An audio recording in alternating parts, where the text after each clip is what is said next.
Welcome to GMTV, Thursday show number 97.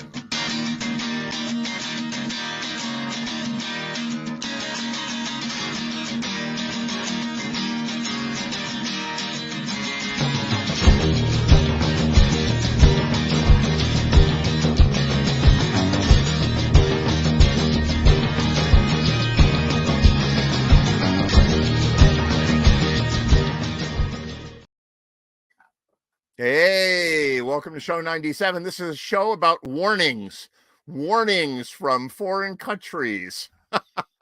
And speaking of warnings, hey, Bill Noman. Hey, how are you? You know, it just occurred to me that your shirt and my hat would go very well together. Absolutely. It's like you didn't miss the memo this week, And all I heard was halter top and hot pants. That's all I heard. But so speaking of skulls, all right, that's a good segue into the story, right? So, all right. So, we have viewers that know us better than you think. Like, it's weird to have people that know you. Like, I get emails and texts and whatnot from people all over the place, like, oh, I love the show. I expect that. But then I get like texts and emails from people, and it's nice. It's not like creepy. If I were like, nervous, I'd be like, oh, who are these people, right? But people write me and they're like, hey, Ed, how's your whatever? How's your cat? How's your food? How's your bacon? And I'm like, you know a little too much about me, but you put it out there and people are stuck at home in a pandemic and they feel like they know you, right? So we have a viewer in Korea, South Korea, who's an American citizen, a school teacher, teaches English in Korea, that sounds wrong. She started there, and she has some great company now that does language education, has been doing this for eons, and more successful than either of us in her activities in that regard. But she's in Korea, she's right? Set the bar pretty low there, Ed. There you go. So she sent me a voice message yesterday, which I was in Connecticut teaching, and I listened to it on the way back in the car. Oh, there's a message. It's like 3 minutes long or 4 minutes long. Fine. And I listened, whatever. And the first thing that she said was, you've got to promise me that you tell Bill Noman the following information. I was like, I'm doing it on the air, right? So she said that her mother's best friend here in the States somewhere fell out of bed after having a dream. And was all discombobulated. She said she watched the show last week after the fact, a few days ago, and that her mother's friend fell out of bed and told the story the same way you told the story. Like, oh, that's really funny. So, long story short, a week later, I hope you're sitting down. A week later, the person fell out of bed again and died from falling out of bed. Like, the mother? No, the friend of the mother, right? So a human had a dream and told the story in a funny way, like you did, right? Yeah. And oh, I fell out of bed and I had this dream, and I was wearing tuxedo, whatever it was, right? and then a week later fell out of bed again. So she said, you need to get like a rail on your bed, or you need to do something. My God. So has she been talking to my wife or something? She's worried about you. It's like my wife. My wife says to me, beyond the fact, she says, what happened? And I go, you're kind of asking the wrong guy. I have no clue. And then of course she said, you're so lucky. And I said, I don't feel lucky.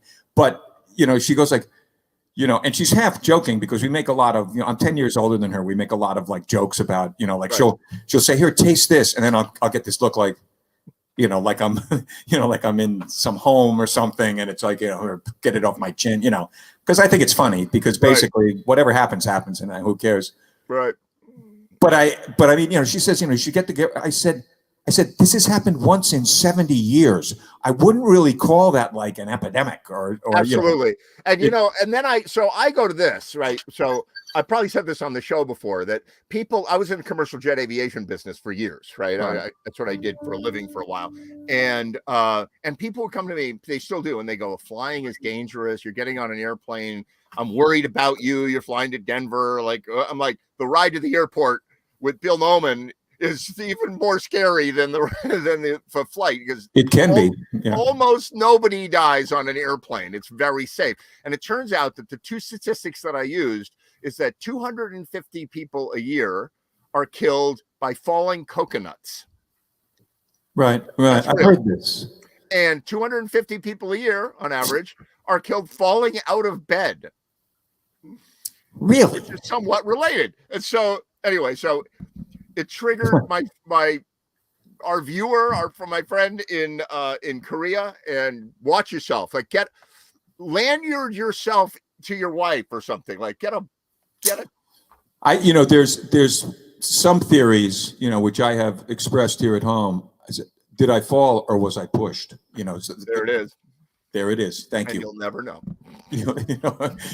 Because when you have a track record of saying you were freaking snoring like last night, like unbelievable, and sometimes I do feel like the push and this kind of thing, and my retort is always very simple. Why don't you just freaking go to sleep? Then you won't hear the snoring. It's like the push. That's an interesting thought. Yeah. So I'm just saying, you don't have to be Sherlock Holmes to know that Ed Train likes cats. But, when you fall out of bed once in 70 years, that's not exactly, a MO, it's. That's true.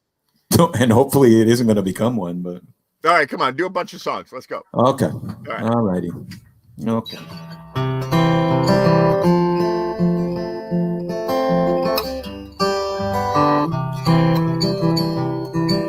They hung a sign up in our town. If you live it up, you will live it down.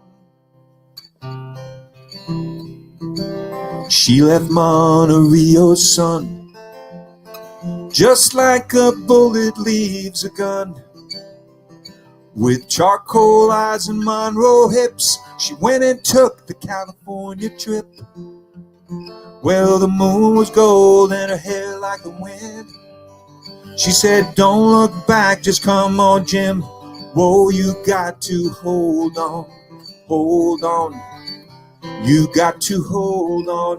Take my hand, I'm standing right here. Gotta hold on. He gave her a dime store watch and a ring made from a spoon. Everyone is looking for someone to blame, but if you share my bed, you gotta share my name. Well, go ahead, call the cops. You don't meet nice girls in coffee shops. She said, baby, I still love you. Sometimes there's nothing left to do. Oh, but you got to hold on, hold on. You got to hold on. Take my hand, I'm standing right here. Gotta hold on. Well, God bless your crooked little heart. St. Louis got the best of me. I miss your broken China voice. How I wish you were still here with me. You build it up, you wreck it down, you burn your mansion to the ground. When there's nothing left to keep you here, when you're falling behind in this big blue world, whoa, you got to hold on, hold on. You got to hold on. Take my hand, I'm standing right here. Gotta hold on.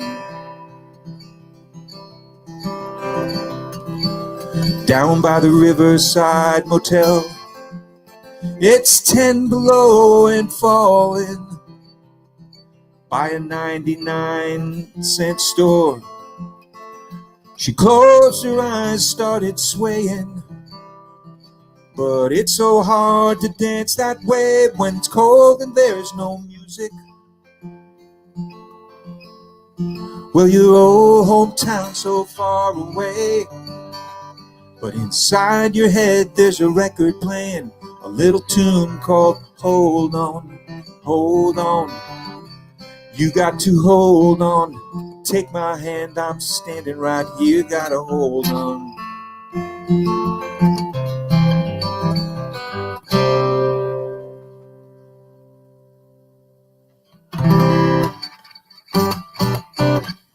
Great tune. Tom Waits. I send that out to Richard Keith, who always liked that song. Very nice. Who doesn't like Tom Waits. Well, we'll Oh, find you out know what? tonight. Don't get me started. All right. So I love Tom Waits. I love Tom Waits, Right.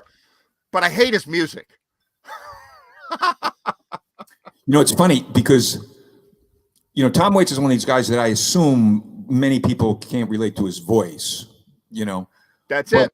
but I love his music, though. You know, like I love his Yes. music. I love his songs. Yes. I love his arrangements. I love his instrumentation. You got it. You know, and his voice is unique. But man, I just over time, and we've probably talked about this before. Over time, what is a good voice? You know, to me, a voice is just a delivery system. You know, and if it, you know, there are guys that, you know, have voices. You know, Michael McDonald, Steve Winwood, Ray Charles. You know, like they have voice, Marvin Gaye, like on and on and on and on. Millions of people have, you know, Daryl Hall, like great voices. You know, but then there's people that can just like deliver a song. You know, and it falls into, it's not even a category. It's just sort of, you know, it's acceptable now. Like Donald Fagen now seems to have a good voice.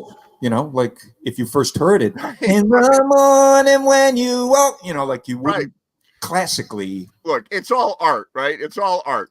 But that's the thing I have. So Tom Waits is in movies that I love. Like he's an actor. Yep. He's in great movies in Seven Psychopaths. Yep. He plays like a killer in the Seven Psychopaths. It's great.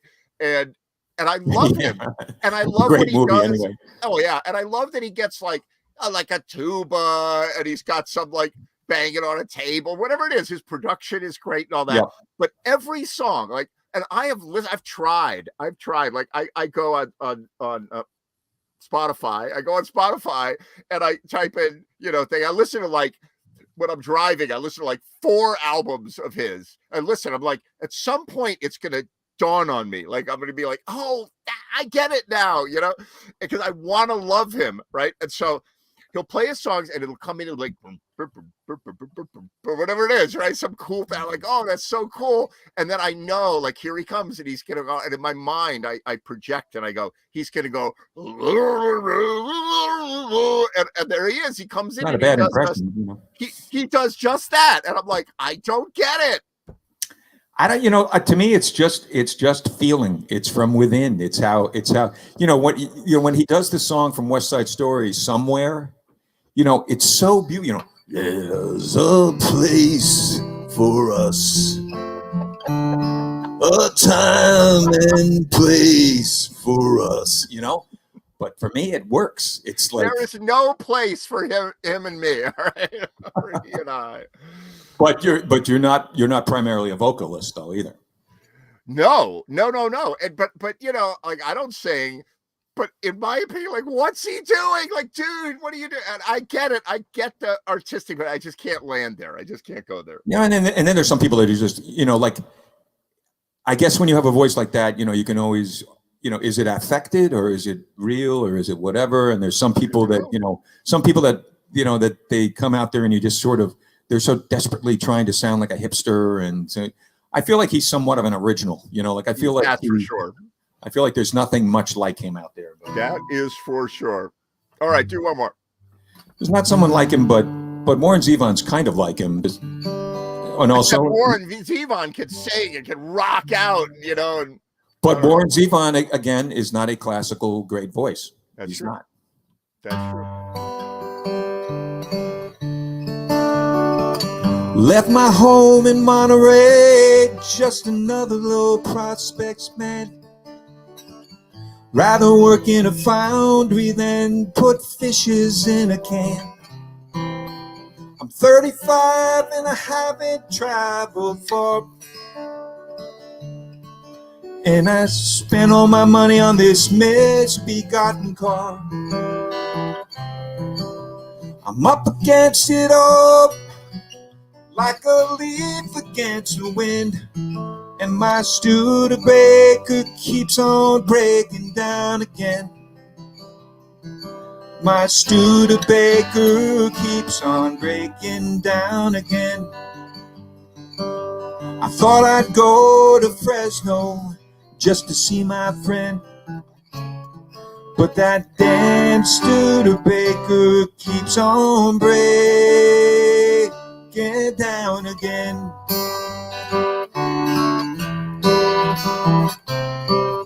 I was speeding south on 99 when the manifold started smoking. I ran her off the shoulder and now the axle's broken. It made a sound that cracked my heart in half. And with only half pint of vodka left, I'm up against it all, like the leaf against the wind. And this Studebaker keeps on breaking down again. This Studebaker keeps on breaking down again. Thought I'd go to Fresno just to see my friend, but this damn Studebaker keeps on breaking down again.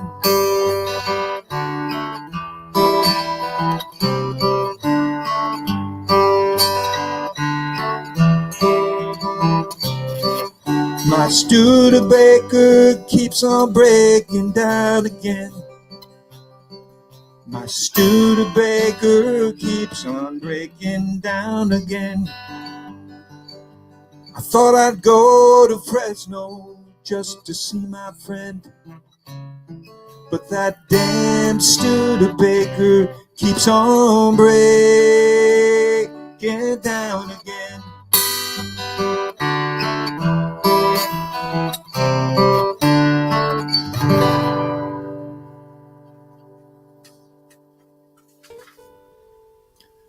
Will Baird. Hey guys, how's it going? Groovy. Very nice. Nice tune, Bill. Thank Real you. nice. That damn Studebaker. Damn, that Studebaker. Who did I that sent song? that out to Mark Bridgman, who I believe has a Studebaker that he actually takes to auto shows and wins stuff. with. Wow. Wow, that's pretty Yeah. impressive. Pretty cool. That's a name I haven't heard in a long time. Yeah, I mean he works a lot. You know, he's got that Tom Petty band and the Tom Petty Project, which is really great, and then he plays with the Cavazzi brothers, Danny Cavazzi. I mean, those guys are great, and Phil Lopresti in that band too. They're great musicians. Wow. And Mark So does a little solo thing too, somewhere in Ridgefield, sometimes on Thursday nights. Unfortunately, I have seen that. Yeah, that's great. That's really cool. How you doing, Robert? So I'm good. I'm good. I'm, How much snow? How much snow did you get? We got a little over 20 inches. Yeah, What? so much. And in the city, I've never seen that kind of thing in the city before. So I don't know where they put. I was like, where are they going to put all this crap? Well, You know? you're in Massachusetts, right? Yeah, yeah. I'm in Boston, yeah. Cambridge, and so. So wasn't this You know, like it's- record-setting for Boston? something? Well, there's nothing. The Snowmageddon was about 8 years ago. Right. That was record-setting. That by the end of the year they had gotten 8 feet of snow. So people were shoveling. When you shovel out the latest snowstorm, you had to shovel up and over your shoulder up to try to get it up over the top of the drift. You know, and you Right. couldn't use a snowblower because it would just blow it straight into the wall of snow. Right. And I mean, it was bad. People had all sorts of problems that no one ever. I could have remember I was imagined, living on the you know. boat in Black Rock at a marina, and we had a gig at the Blue Parrot, which was near the Black Duck. Right? Remember that place? Yeah, I remember These that. these Yeah. short-lived Blue Parrot. A very short-lived Blue Parrot, and without naming names, right? The owner said to who I knew very well, said, "If you guys don't come, then we're never hiring your band again." And we're like, we got 27 inches of snow, right? And Yeah. nobody plowed. And I was in Bridgeport, so the difference between Bridgeport and Westport is that in Westport they have a plow, and in Bridgeport they just like screw it. We can't afford it. Yeah. And so like they didn't plow my road for way over a week. And, Yeah, so yeah. so I called the drummer in the band and I said, "You got to come down and you got to somehow get to Bridgeport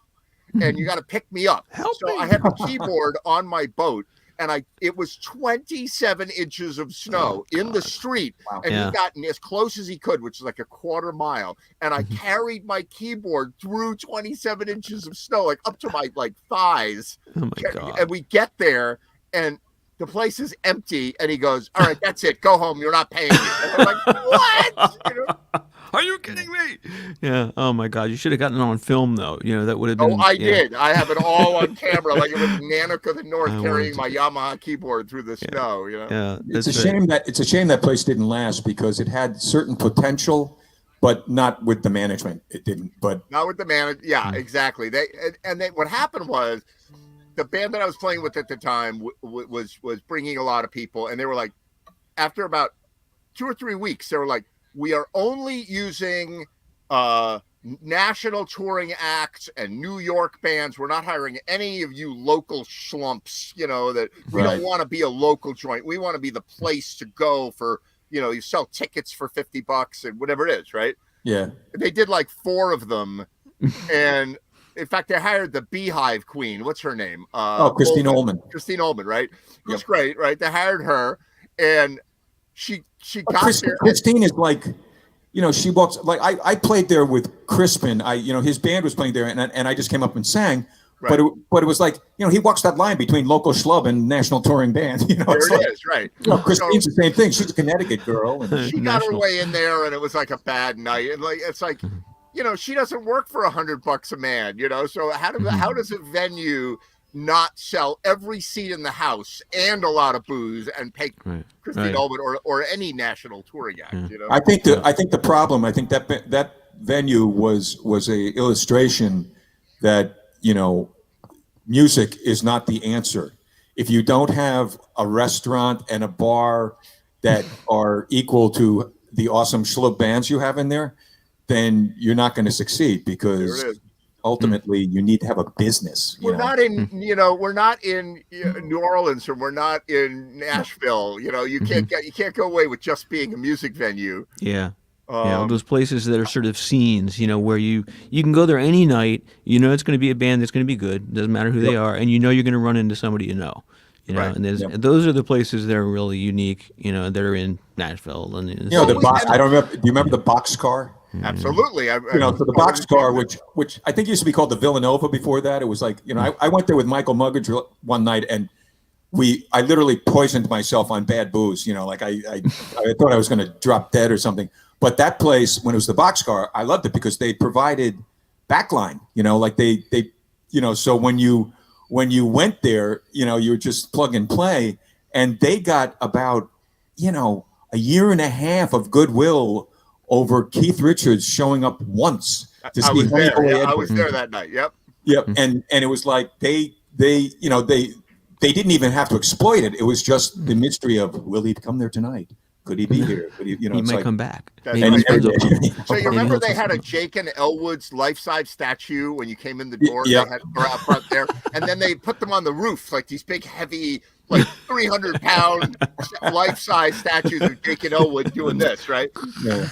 And so they were out of business because the owner was in trouble with his partners for something, and his partners. They weren't just like the small claims court kind of guys. So he was worried. So he shut the door down and skipped town and the whole thing. So my phone rings and I'm like, what's this? It's like 11 o'clock at night.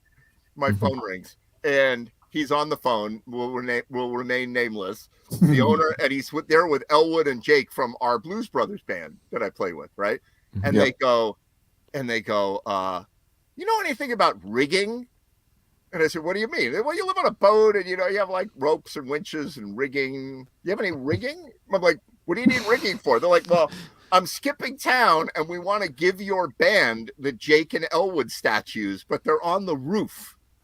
Oh, like hauling. And we need to get them down, and we have a ladder, and we're thinking of just handing them down. I'm like, no, don't do that.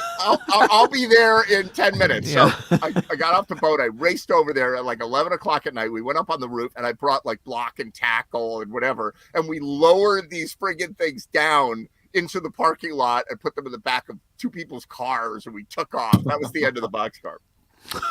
Yeah. I still have a guitar pick from there, which I'm happy about. There you go.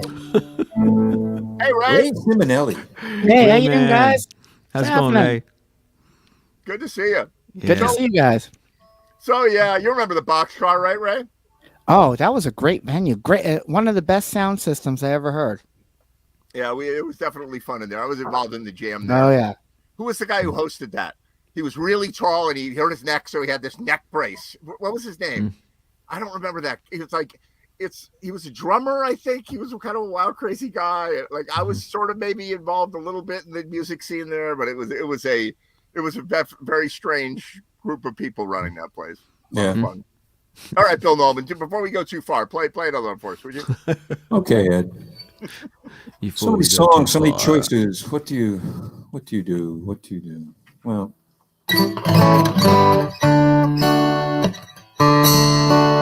no. Let us go up tempo. Neil Great Young. group. Do Neil Young. I'm going to do Carl Jung, actually.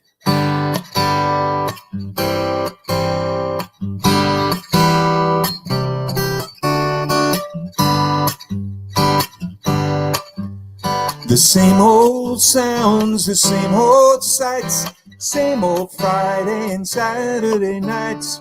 We're out all night, we must have fun. It's hard to go, but it has to be done. I'm gonna be relieved when I can finally stop to the Monday morning rock. Neon lights of pink and blue, drink in my hand and my arm around you. The beat runs on its way past dawn. The doors open up, now the day's going on. It's when I know I gotta go home and set my clock to the Monday morning rock. The Monday morning rock. No, we don't have to think or talk. The Monday morning rock. Now 30s are down the block. Monday morning rock. Well, everybody up and down across the block. Ow! The Monday morning rock. Ooh, the Monday morning rock. Ooh, ooh. We don't have to think and shout. The Monday morning rock. Wow. There's no more fun. The weekend's done. We've done our duty, now we're all alone. I touch your hand, your eyes meet mine. It's warm, it's quiet, and I'm feeling fine. Let's turn it all out, the lights, and lock the lock to the Monday morning rock. Ooh, Monday morning rock. Ooh, we don't have to think and shop. Ooh, ooh, Monday morning rock.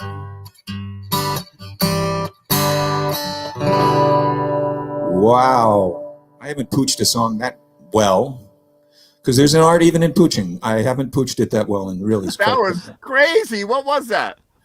it's a Marshall Crenshaw song. Oh wow, cool. Yeah, it's a great change, though. Yeah. Monday morning rock. It's a great change if you actually hit it. You know, That's and if really you don't- cool. I enjoyed that. Even though it's a hard song, obviously, Yeah. to play and sing and get your brain around it, but it's a really cool thing to do. So many things are hard to get your brain around these days, I'll tell you that. That is for sure. Wow.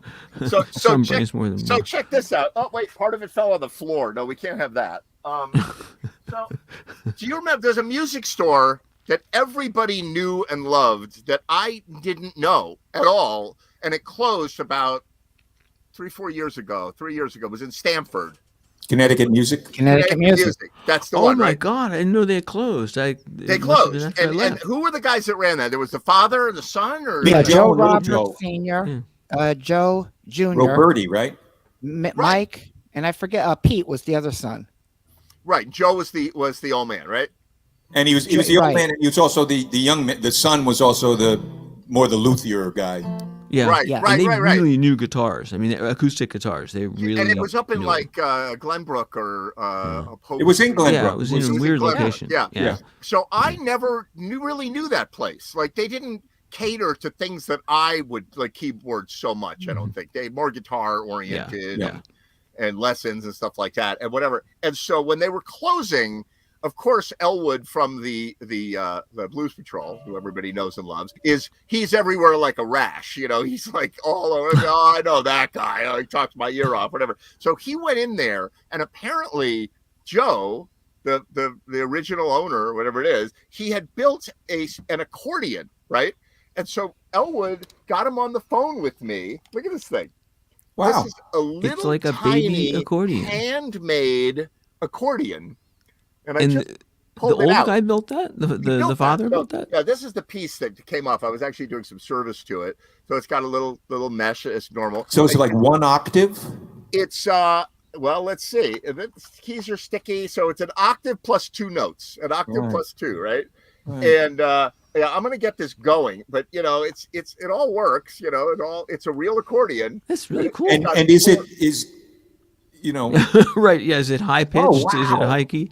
Yeah, And he Wow. made It's that? the real he thing. literally Yeah. made it by hand. You know, that's like cool. so. I'm gonna get this thing going because I'm an aficionado, and it's not a great, like the bellows here are a little funky or whatever. I want to see what I could do with this thing. But they were getting rid of everything pretty quick, Yeah. and they were looking for a home for different things. And so this is in like the loaned Borough Museum, the Ed Train Museum now, to sort of pay homage to that guy. And I when love they put your museum up on the Vegas Strip, that'll be one of the that's things. it, right? That's the idea. And I Hey, I love it because I love, like, I'm surrounded by musical gadgets. You guys remember Bjork? Oh, Bjork, the artist Yes, from- yeah, the, Bjork, like the artist Bjork. weird And from Norway, whatever, Iceland. she was yeah. definitely weird. Iceland. No, she was Iceland. from Iceland, Iceland, and she that was would it, walk yeah. down the like volcanic The beaches Sugar of Cubes Iceland. was her band. There you go, right? And she's like way ahead of anybody talent wise, but like a little weird. Like Right, right. Prince was way ahead, but She was. he was she like, was- I'll fit Yeah. into some boxes Yeah. for you Whereas- guys. You whereas know what she I mean? was truly batshit And she brilliant. used to yeah. walk down the beach with one of these, right? Which was a Yamaha like groove box. And she would have headphones and she'd walk down the beach. She'd be like, I'm writing my next album. And then she would like record it on the groove box, whatever. And I'm like, I'm surrounded by all these little unusual musical instruments. And, you know, that's like a Devices. That's very Korg cool. synthesizer with a little ribbon controller. That's a little controller unit, sampler unit. And I love this. And then I just said, you know, I gotta start working with this little accordion again. Like, Yeah. I think you ought to create the Poconos Accordion Museum. There you It's go. like, have you been to the Poconos Accordion Museum? Oh, you got to go to this place. It's I incredible. do own 90% of the accordions in the Poconos. Anyway, so yeah, it would not be difficult. Yeah. That's only now. Back in the day, that wouldn't have even been close to being true. Now, Right, yes, exactly. Well, and unfortunately, it would probably have the social effect of a toxic waste dump. I mean, who wants to go to accordions? back in the I mean, day you when know, Eddie Yankovic played quite often up in the Poconos, believe me, his personal collection would have been enough. I would, you know. That's the truth. Or the Catskills. They played the Catskills, right? You know what? I still have, which is nowhere near as cool, you know, a device like that. But I still have the Rockman that Tom Schultz from. Oh Boston. my God, I remember. Oh, I that got thing. one of those. That was really And cool. you know, I Yes, still man. have it. You know, I had one. kind of like a Discman, or you know, like one of those. Yeah. things. And it has basically, I think it's 2 sounds. Maybe it has 3 sounds. Maybe it has clean, dirty, and phase. You know, Right. and I actually laid down a solo. A friend of me asked me to work on this demo he was doing, and I laid down a solo with the dirty sound. It was pretty good, but I still have it. I have the headphones. I got the box that came in, all of that stuff, and Everything is vintage. It's probably worth real money now. Like everything Yeah, Might that be. would be. is Yeah. coming back. That you would know? be. yeah, I remember he yeah. had a device that he created. It was his second device that he created after that. That was the one that kind of had the Boston guitar sound built into it, right? kind of, but not, Yeah, not, well, any- you not as sound good like as that. his sound, but you know, More than a feeling. That's the dirty sound. They also built this thing. It was like a heat sink where you could take your amp, plug it in, and crank the amp up to like 11. You know, so you got whatever distortion you wanted, but the volume. This would soak up all of the voltage so that the volume you had completely under control. You know, so I could take my little Fender Vibrolux and crank it up to 8. To get like that sound I wanted, but then I could play in a club that wanted me to be quiet. And you'd Well, put it's it like a game between the thing. amp and the speaker, right? You know, Yeah. unplug the speaker terminals. You basically it would come out of the speaker terminals. Yeah, exactly. It was it was like equivalent master of- volume almost. I mean, So It had no, it would go literally. It was a volume control. It was a resistor basically that would impedance match from the speaker terminals, and it would go in the middle there. We used that in Hammond organs in studios. You put a resistor in a little box, and that allows you to record direct off the Hammond circuitry before you output right off the speaker. It's kind of cool. Well, I'll tell you, if there wasn't anybody watching this show, that was it. That's the end of it right now. Yeah, they're gone. That was Who's the like, who four of us cares? talking. We could talk about bass strings. right. Bill, Yeah, no, let's do, make do sure. one more. I Do know you it's play over. hectagonal bass strings? Yeah. Do one more song, Bill Nolan. Then we get Ray Simonelli up, and we got Okay. Mario Orlando coming to this. I see him lurking in the background. Yeah, so do one more, Bill Mario. Nolan. Hang out. All right, I'll do something.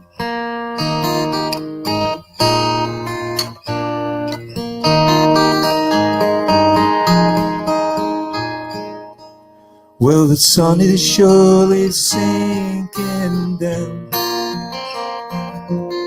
The moon is slowly rising. This old world must still be spinning round, but I still love you. So close your eyes. You can close your eyes, it's all right. I don't know no love song, and I can't sing the blues anymore. But I can sing this song. You can sing this song when I'm gone.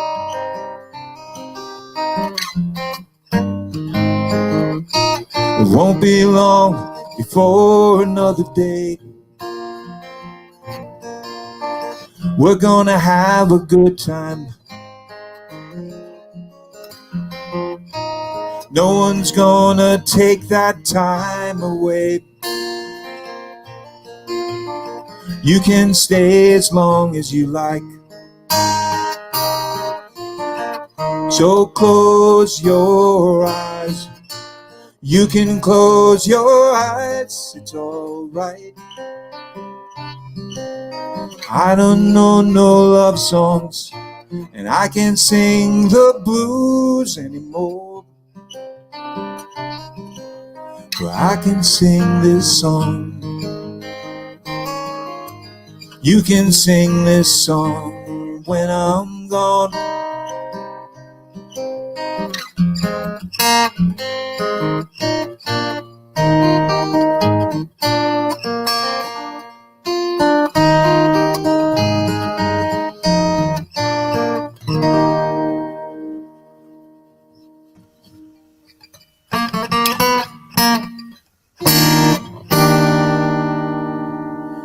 Very good, very nice. What the hell's going on there, Orlando? What the hell are you doing there, man? He's living live. That's just gonna stunt your growth, brother. Yeah, I'm going to stunt my growth. You see this? A telly. Yeah, I've been working on this over a year. I finally got it together about a week ago. And is that actually a real telly? It's a Fender? It's a 59. Nice. It's a 59. Yeah, baby. Very nice. How you doing, Mario? I'm doing good. I'm playing with this thing. This is my new lover here. I That's call her beautiful. Blondie. That's phenomenal. Did you tune it up in your weird tuning that you use? No. This one's in a straight, regular guitar tune. This is to play with other folks. You With know what normal I'm saying? people. With normal people, right. But I always like to do something different. So this guitar is not, okay, it's a 59, but I've tricked it out a little bit. So, I'll bet. yeah. So when did you get the 59? When did you get them? About let's see, over a year ago. It had to be a year and a half ago. How did you? I mean, your 57 Strat is amazing. It's a beautiful guitar. Well, this How the is hell? 60 Well, how can you afford a 59 telly? Well, I had a 1960 Stratocaster. That's how I Oh, could okay. afford a 59. So what I did was I swapped it. Yeah, it's beauty. I swapped my 60 for this. That's When very it cool. came to me, this was sunburst. It was a sunburst color, and in the routing cavities, the control cavity and the pickup cavities, this person who had it in Texas had painted painted it with this insulation type of paint, so to kill any kind of magnetic waves that would cause interference and cause it to hum. Wow. So, first of all, I don't like Telecaster. The only kind of Telecaster that I like in sunburst is a custom Telecaster. That's different. It has the binding around the corners, okay? It's the one that you see Eric Clapton use on Blind Faith. That's a custom Tele. Okay, so I didn't like that, so I stripped the whole thing down. I took everything apart, stripped it down to the bare wood. And then I started the tedious task of taking that black insulation tape paint off the interior, very slowly. And I noticed that the neck is December 59, and the body is January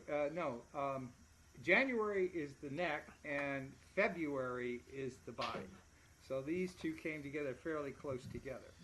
You know, I never really thought. You know, I had a 66. I had a 66 maple neck. You know, same kind of color. You know, which my mother freaking gave away when I was at college. But we won't go into that because that's going to put me into analysis. But I never thought the telly was so noisy. Like the telly wasn't noisy for me. You know, I've got a melody maker, and that's friggin' noisy. You know, but the telly. I didn't think it was for single wounds. I didn't think it was that noisy. Well, if you're not grounded properly, I have to check this rhythm pickup because when I touch it, it does buzz. So I have to check the grounds again. I Should have taken that paint off. That paint was saving that thing. No. If you're gonna do that, then you do it the right way. You put copper lining in there. You don't take that lazy man's way out and paint all that shit in there. Suppose you want to take it out. Right? You can't do it. Right. You copper line the cavities. I have a whole stack of copper lining to insulate for electromagnetic waves. And Bill, would you like to do that song now? Down on Copper Line. I'll fix your ass. You guys, He knows it. I mean, My God. Yeah, baby. So turn that down a little. That's really loud. And we'll be right back. Too fucking bad, man. You guys hang out. Mario You Orlando. adjusted on your end. I'm keeping it where it is, pal. Good stuff. All right, calling me for dinner. We'll be right back. Well, we'll be right. That's distorting a little bit, so bring that down a little bit. We'll be right back. Just a little bit. Yeah, bring it down. It's blowing the speakers out. He's smiling. Look at Billy. Oh my God. my hair is like blowing back. No, he loves this shit. All right, you guys hang tight. We're He's gonna back. get Ray. The Marvy's back. Holy shit. We'll be right back after this with Ray Simonelli, and then we're gonna have Mario Orlando, and all you guys hang out.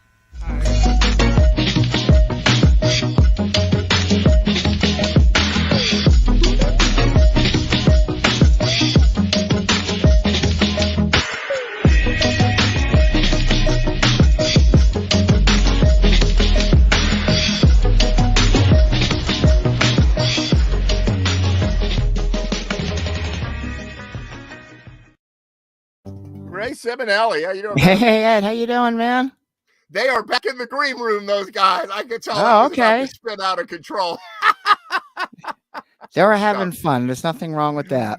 Oh my God! So what do you have going on tonight? I understand you have a luau you're going to. Well, you know, it's the usual Black Duck Jam, but tonight it just happens to be a Hawaiian luau themed event. And Sky Mercedes from Forever Sweet Bakery is going to bring down a whole bunch of cupcakes and cookies. And from what I heard, or last I heard, I should say, he's working on some sort of recipe for margarita flavored cupcakes. I don't know. I have my tequila we'll tonight. see. I meant to show Bill Norman that I have my tequila tonight. That's tequila with a little bit of lemon in it, so it's a little foggy. But yeah, even Billy Foster would appreciate that. Mm-hmm. Woo! All right, haven't had Nice. tequila in a while, but so how you been doing? I'm doing good. My drum circles that got canceled last month are resuming next Tuesday. Glad to hear that. Me too. Maybe it's an indication of things to come that this spring we'll be able to be back live for real. Yeah, you know it's a big indicator when you put on cable news during the day now? They don't lead off with stories about coronavirus. They talk about other shit for a while. It's a good sign. That's a good sign. I'm glad to hear that. Good stuff. What do you got for us today? Don't tell me it's Do a Neil little Young. Stones. You're going to play Rolling Stones? Is that what you said? Yeah. Awesome. All right.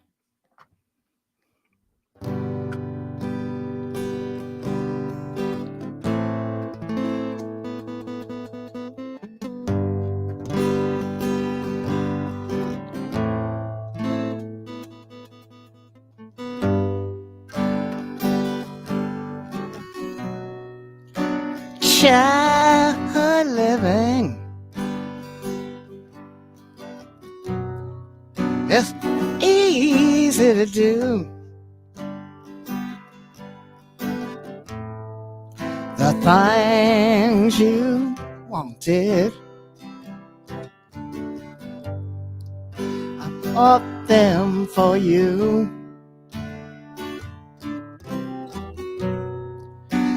Restless lady,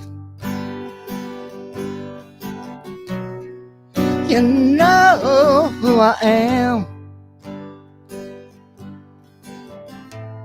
You know I can't let you slide through my hands. Wild horses couldn't drag me away. Wild, wild horses will drag me away. I watched you suffer a dull aching pain, and now you decided to show me the same.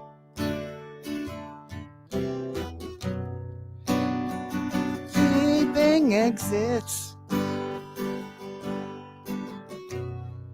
off stage lines can make me feel bitter or treat you unkind. Wild horses couldn't drag me away.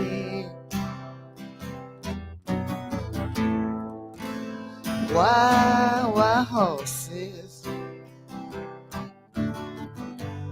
couldn't drag me away.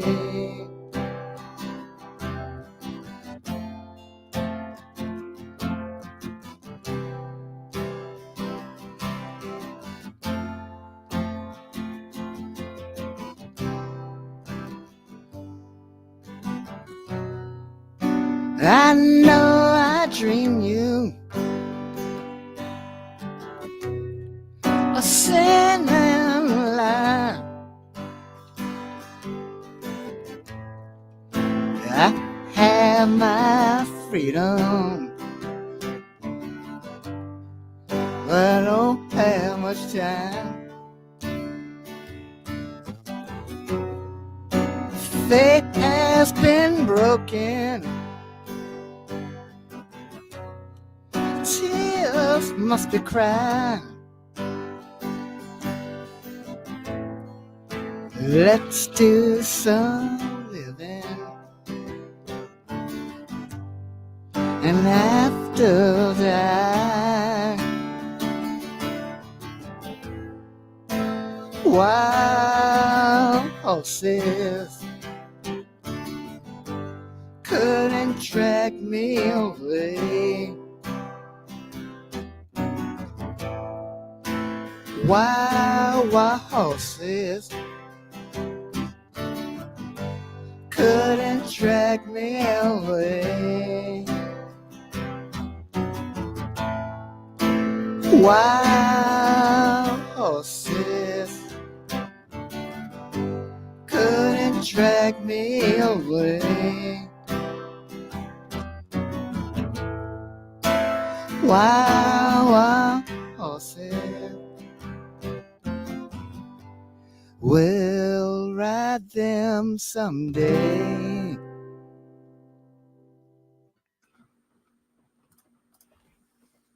Nice. Thank you, Ed. Very nice. Very nice. Rolling Stones. Rolling Stones it is. Fantastic. You got another one for us? One for you, more. Norm? Bon Jovi. Here we go. Now All I got to right. run real quick. All right, you do it.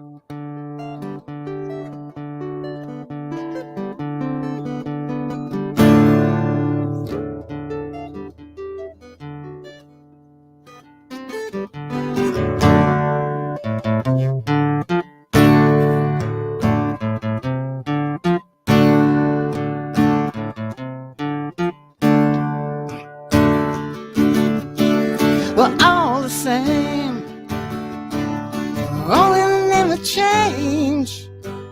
Every day seems like we're fading away. Another place, the places are so old.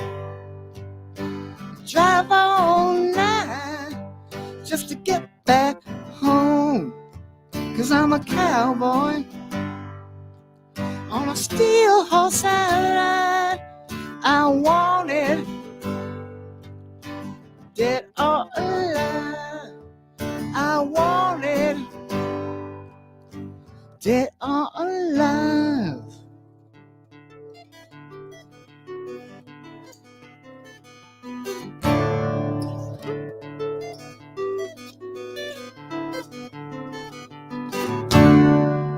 Sometimes I'll sleep, sometimes not for days. And the people I meet, they seem to go their separate ways. Sometimes I tell a day about the bottle that I drink. And when you're all alone, all you do is think. 'Cause I'm a cowboy on a steel horse I ride. I want it dead or alive. 'Cause I'm a cowboy on a steel horse I ride. I want it dead or alive.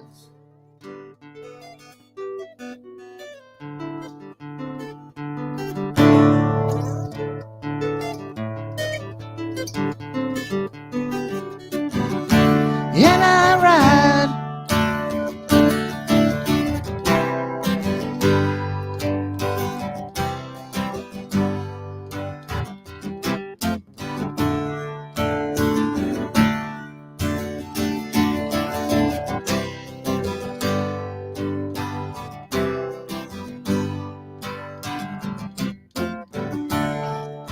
Cause I'm a cowboy on a steel horse I ride. I want it dead or alive. As I walk these streets, I still stitching on my back. I play for keeps, 'cause I might not make it back. I've been everywhere, but still standing tall. I've seen a million faces, and I rock them all. 'Cause I'm a cowboy on a steel horse I ride. I want it dead or alive. I want it dead or alive. I still ride dead or alive. Yes, I ride dead or alive.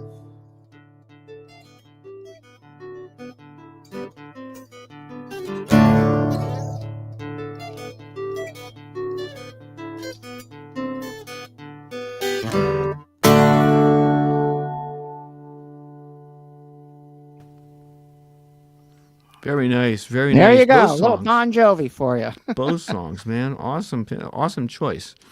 Thank you. Thank you. It was I wish I only could so- hang out though. I got like 6 minutes to be out Yeah, front. So we I need, gotta we run. need more. No, we it's need all more good. Ray. Good to see you, Ray. More Ray. It's really more good. Ray. Thanks for the time, Ed, and I'll Yeah. catch you next week, if not sooner, somewhere. All right, Yeah. we'll be Okay. right back with Mario Orlando rocking Oh, the that should be joint. good. See ya.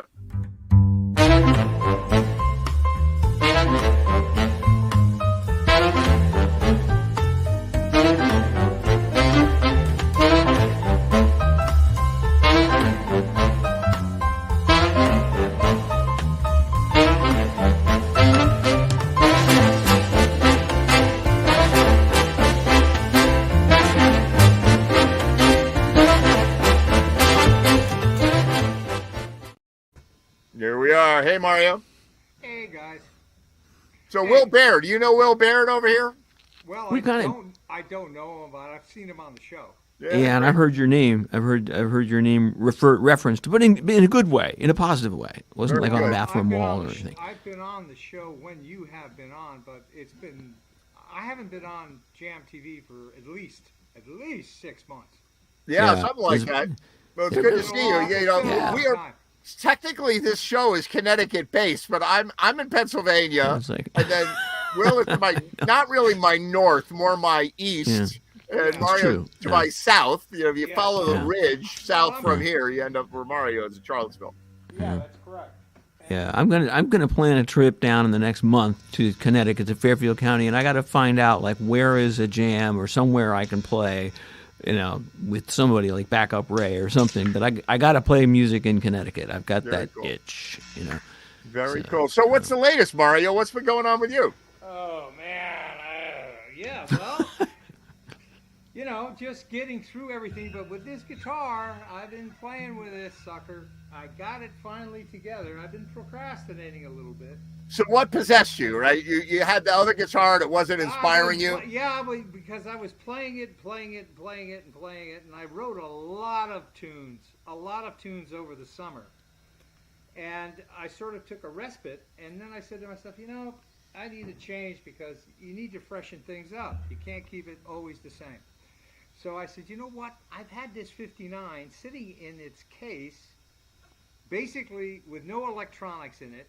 All right, I refinished it. That has cured for over a year. Okay, this finish is really, this guitar is light as a feather now. All right, this is Right. not paint. And It's tell not you, sir. paint. It is just a stain, a water-based stain. That's it. There's no lacquer on it. There's no polyurethane. There's none of that. That's really unlike a Telly. Yeah. Well, it's not because it's not coated. So it Yeah. breathes. The instrument can breathe. So anyway, it's sitting there cured. The neck was done with tung oil. There's no lacquer on this neck at all. It's just been, you know, soaked in tung oil, and then I wiped it off, and it aged. And tung oil hardens up. It's a hard drying oil. They use it for floors. Uh-oh. That's it, pal. I don't have to put anything on this neck. So, but it sat there in a case. It's been, you know, curing and seasoning and all that. So I said, you know what? I got to put it together. So I did. I put the parts together. I put everything on, and I experimented. And I also changed the setup because it's a 59, which means the strings on a 59 go through the bridge. Okay, that's Right. not typical. That is not typical. Only he did that in 59, but he regretted it. 6 months later, he switched back to this. See those holes in the back? Yeah, right. Oh. Mm-hmm. Oh, that's weird. I put them in. I said, fuck this, right? I'm putting them in, right? I'm not gonna fucking do with this. If you want to use string through the bridge, you can. I could always do it, but you know what? I want the original Telly sound, and these pickups are Alnico 3 magnets. Now we're gonna get a little technical here. All right. Most magnets today on electric guitars are Alnico 5. Okay. They're hotter, but they're not as sweeter. Okay? So I said, listen, I want this pickup with Alnico 3s, and I want you to wind the pickup like a broadcaster. That's it. That's what I got in this guitar. That's why it's a killer. It sounds fucking, it's incredible. Well, come on, play it. Let's see what you got. Yeah. Yeah. All right, now I hope I'm not too loud for you. I'll let you know. All right, how's this? Just check it. Is that okay? Yeah, that's 8. It's going to 11. I know it. Is that okay? All right, here we go. All right, let's see what we can do. All right, we're gonna do something a little rhythm and blues, and since it's a Telecaster, I gotta do something that a Telecaster was used on. So let's see if you guys can recognize this. You'll see this. You should be able to recognize. The intro you won't know because I like to do other shit on top. But anyway.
down with that because this guitar just great. It's great.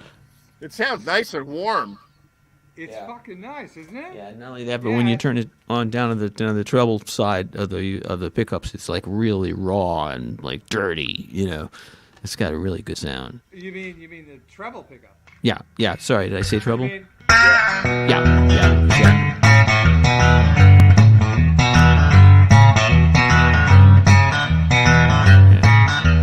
yeah, it's fucking Precisely. Yeah, It's fucking precisely. great. I remember exactly hearing you when you were on last because I remember going, "Who the heck is this guy? This is Exactly. really good." So what are you going to That's use it. that for? What's your plan? Are you recording or are you playing out? What are you doing? I don't know. I'd like to play out, but at the end of the day, with all this pandemic crap, I Yeah. don't know if that's going to Yeah. work right now. Yeah. People are so, especially in this area, Mm-hmm. they're a little worried. Going out and all that business. And Yeah. to me, it's a spoiler. It's the same thing for you guys. Mm-hmm. Absolutely, it's the same thing. So what I've been doing is I've been getting my studio like online. Mhm. This is my little thing. So this is here's Jam TV on the screen, right? This is the studio Right. version of Jam TV, and that's my mini Moog here back here. Whoa. My Moog Holy synthesizer. shit. That's a Neutron. It's some of the newfangled synthesizers. And my other Moog synthesizer. Oh my And my god! little custom rack here, and then I have my various other synths and noise makers and whatnot up here, and like little digital boxes and such. Holy shit. Robbie the It's robot. extremely cool. But this Robbie is the robot. this is just my pandemic save myself from going crazy at home in the pandemic. Yeah. Well, you know what you need, though. To tell you the truth, you need to get together with some talented musicians that you can put together because you got the studio, man. That Yeah. looks incredible. Yeah. Yeah, well, that's like my analog modular synthesis setup, semi-modular modular synthesis setup. Then I got the Analog other, mod the other synth. stuff. Yeah, so I'm actually, I announced it last week on the show, Mario. I don't know, you and we got to do a collaboration. I would be so honored to do a Oh, that's a collaboration great with you. idea. I would Yeah. love to Because do that. everybody Yeah, you knows my gotta do last that. name is Train, so I wanted to start a record company called Train Records. And Yeah, so that's perfect. I've got this is how you. How about Train Wreck? Here it is, Train Records. It Oh, looks- that's excellent. it's half record, half record.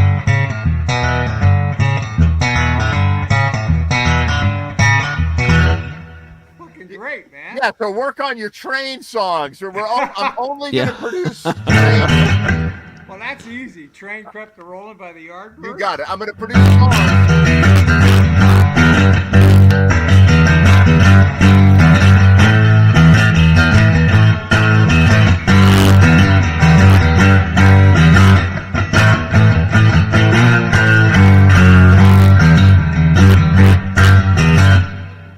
Yeah, that's it. That's how it works. And it's on a telly. That's great.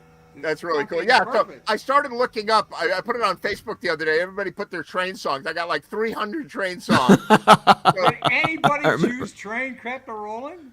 No. Oh yeah, absolutely. Oh yeah, my that God. was yeah. So Train Records is in business, and we're going to produce like 100 Train songs collaboratively with people all over the country, all over the world. Well, So- is Bill Noman still back there? Or did he take No, off? Bill Noman said he's watching, but he had something on the grill. He had to like go and finish cooking. You gotta be kidding. Because if I could get a chance to do another number, it Yeah. will be a number that I asked him. I said we should do together, but I don't think he really thought anything about it. But I've got to, because Ray Simonelli did a Rolling Stones song. I have a medley between two songs. One that Bill Noman thought we could probably never do, but that's not true. I put that together with a Rolling Stones number, which is completely, diametrically opposed to, polarity. But I was able to put it together because I found some common ground and I wrote some shit around it. So that when I play it, it's like, holy fuck, what did this guy just do? He put together this song with that song? How the All right. fuck did Yeah, he do cool. that? Yeah, a mashup. Yeah, cool It's mashup. like, what the fuck, man? How did he do that? But I've got, and I'm hoping he's still there because, first of all, he should have seen the telly because if he heard that, he would be dying, right? Because this telly just sounds incredible. It But does sound then- incredible. It does. It's fucking great. So do another one. Do that mashup or whatever. Because maybe we'll do that as a train record. So you got to throw a train reference in Well, there. it depends. Is Nolan back in the studio or is he out? No, he's eating his dinner right there. He's Well, cooking and fuck eating. him. I'll have to wait for him then. All right. Put somebody else on until he gets back because I want him to see this. All right. Okay? I got Sounds this good. guy. So Will Baird, you want to do a number or two? So you're gonna put the powder puff on after like the monster go to 11 guy, right? That's how it works. If there's one rule of being a singer songwriter or an acoustic musician is you never go on after a fucking rock and roll band. That's absolutely right. First of Well, all, that was more rhythm and blues. That was you could go on after Dennis Allred. So it's good to see you, Dennis. How you been, man? I'm doing better. Doing really good. You Good. look good. Good to see you. Yeah, thanks. Since the last time you were on JMTV, you have been to hell and back. I have. I ended up with COVID and ended up in the hospital for a month, and Oh God. it's been a rough road. But You were like Oh, out that's for terrible. Tommy. Tommy said something to me the other day. He was like, "Yeah, Dennis was out for like 28 days." I'm like, "Wow!" Like, Yeah. I didn't Yeah, even that's- realize it was that long. You but had it bad. and we Yeah. were Yeah, worried I about did. you. but Yeah. I pulled through it. Seemed to be no worse for the wear and tear. Good. Yeah, More that's good. bruises. It's good. Who Oh Look at man. did that to you? What did you? 100,000 I don't know. ladies. Those nurses get a little rough. How did you get it, man? You know, I have no idea. I wore my mask everywhere. It's been 2 years that I haven't had it, and suddenly I came down with it. Mm-hmm. I can't even think of where I was at. Or, Where'd you go to get it? I mean, I go all over the goddamn place, man. I know. I'm the same way. We go out to eat and everything, and I guess I just passed the right person at the right time. Who knows? Yeah, I'm a chicken Yeah. when it comes to that. Like, I do not. I have a bunch of friends who got it and had no Chicken Little. symptoms, and I had a bunch of friends who got it and had bad symptoms. I'm like, I don't Yeah. want to. I don't want to play the cards on that one. Well, I feel very lucky to have got through this. So I Great to appreciate have you. everybody's prayers and best wishes and stuff. That Well, we were worried. You were in the hospital, and you were on some very serious hospital drugs to make you not know what was going on. We all kind of followed along, and we were scared for you. But Yeah. I'm glad you're okay. yeah, I have not gone back and read my updates that my wife was sending out. I don't know if Don't. I'm ready for that. Yeah, you probably don't want to. Yeah. The good news is that by the time you got bad, we started to get updates that you were better. You were like, a little bit Right. positive. They were positive updates. They weren't like, oh God, it's getting worse and worse. They were with tiny, tiny incremental positive hope. And we were like, okay, Yeah. that sounds good.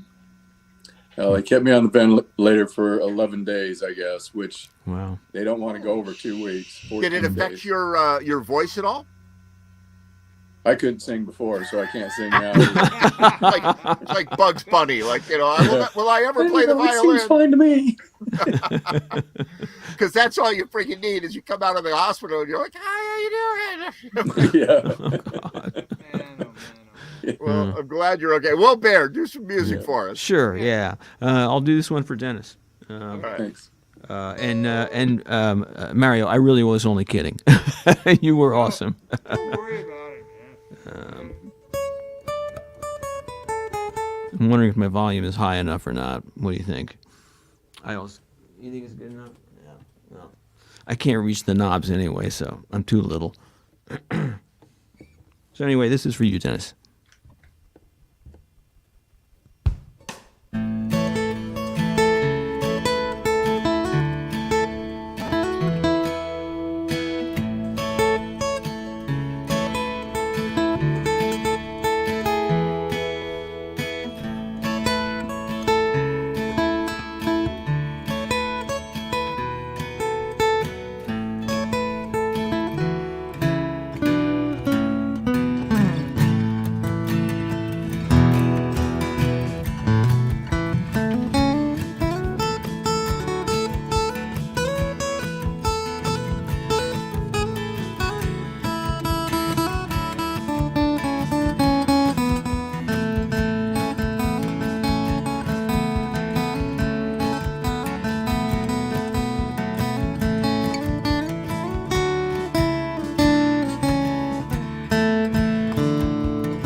Very nice. Thank you, Welcome sir. back, That my was friend. a very good song.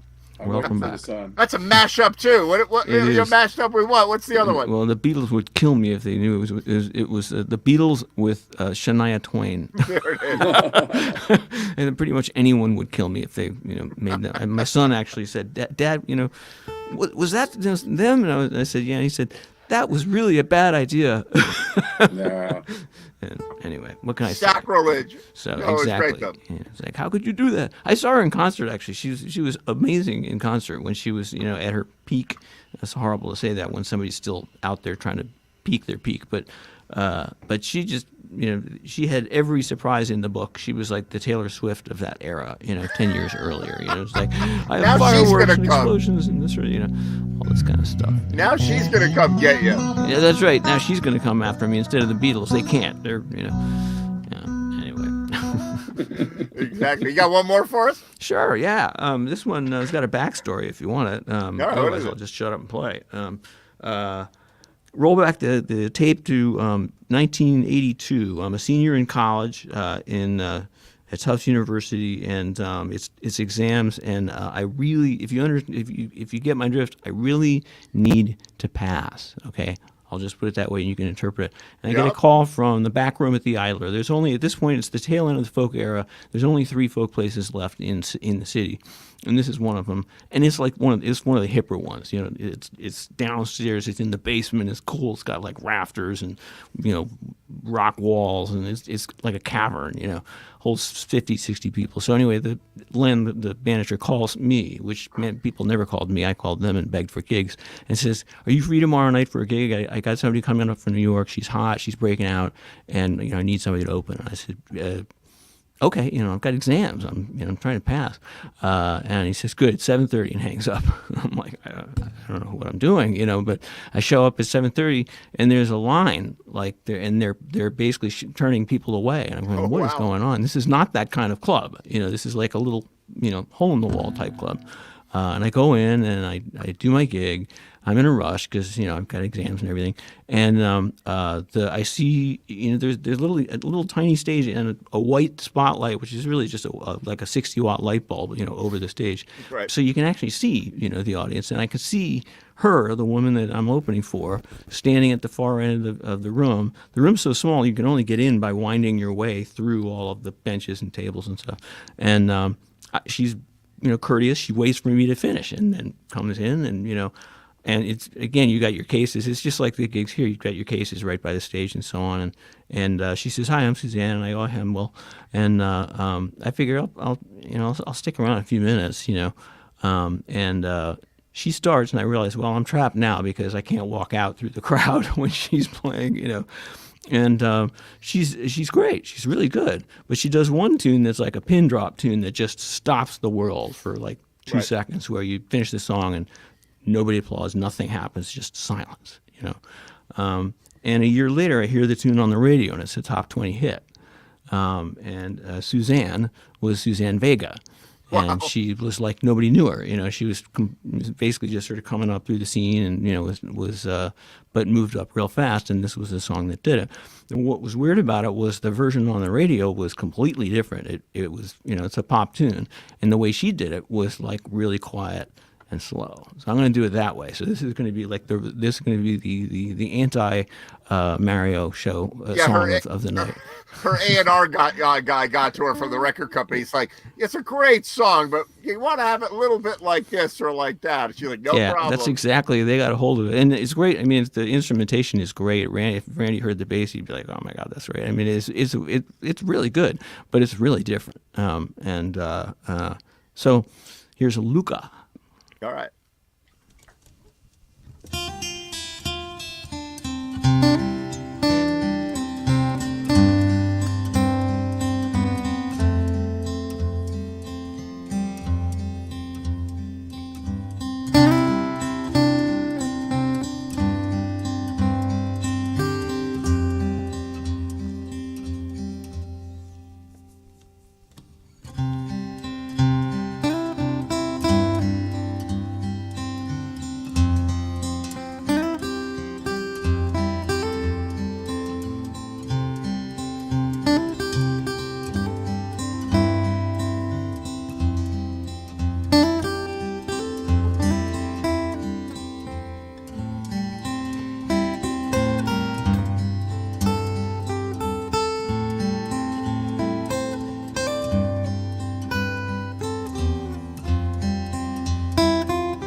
Yeah.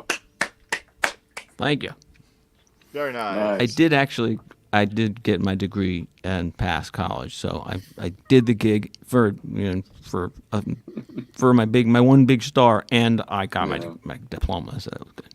A good week. We got to get Suzanne Vega on the show, and you got to tell her that story. That's right. Yeah. Yeah. And why do you cut your hair like that? Yes. She was very nice. I mean, for someone who said, like 4 words, she really was very nice. She had no reason to, even know what I was. Let's don't ask her.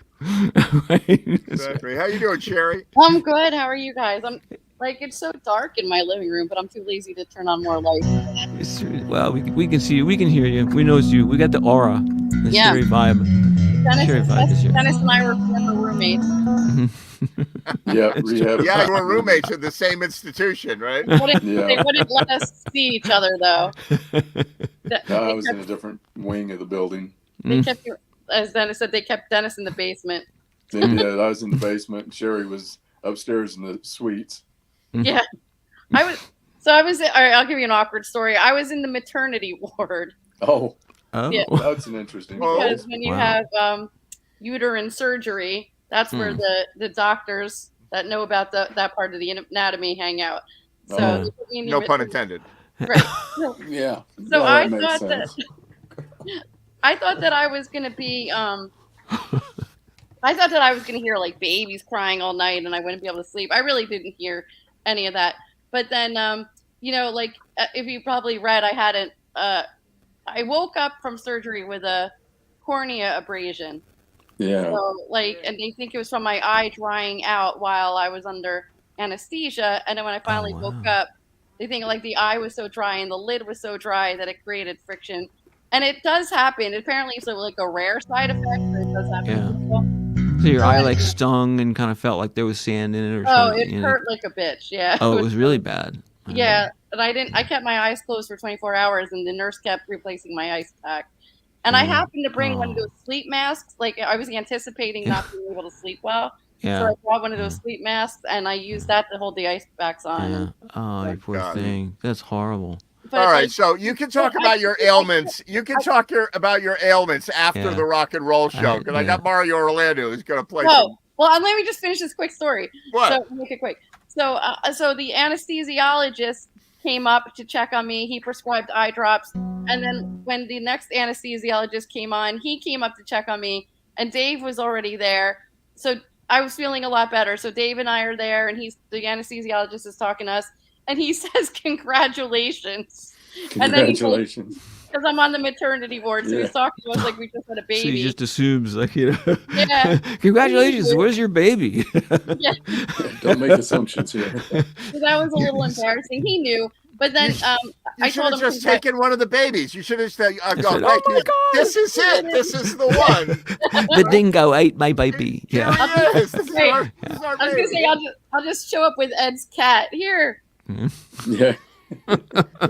She had a Oh my cat. Yeah, God. but he felt really embarrassed, but I'm like, you know what? Congratulations is totally because I'm gonna have quality of life. That's a word you want to hear from a doctor under any circumstances. Right. Exactly. All right. So Mario Orlando, he can't even hear us. He's back. He's like Mario's back. That's right. tweaking his guitar up. He's cranked Yo, up so loud. It's Mario. like, are you there? I'm not. Yeah. There he is. Can you hear me, Mario? Yeah, He's I coming got you, back. man. He's Cool. on his way. I'm back. So Bill Nolan is no response from Bill Nolan, but maybe he'll show up. He's gone dark. It doesn't matter. He'll have to catch it on a rerun. Yeah, exactly. He's Now, he retreated might to be the dark watching. web. What What is happened, the? Bill? What happened to him? Bill dropped off to cook his dinner. You know. Oh, okay. Yeah. I know we've got like people getting. Some of us got COVID. Some of us had surgery and eye cornea. And then, but what happened to Bill? You know, he's making dinner. I was at the No National. emergency. Yeah. I was at the National Association of Television Producers in Las Vegas last week, and all the shows talk about like how their people have to like, sorry, I got a Vladimir Putin. He's got to like sign off and make some soup, and like they all have to leave to make dinner. It's a big problem in television these days. Yeah. That working Oh from my home God. stuff. Well, Wow. you know what? What? I'm gonna do this without earphones because you know what? I can't hear myself through your broadcast. Yeah, no, better to do it without. Yeah, all right, go for it. I'm gonna do it without. Just go for it. Yeah, I'm turning it down. To everybody at home, turn down if you need Yeah, to. self-preservation.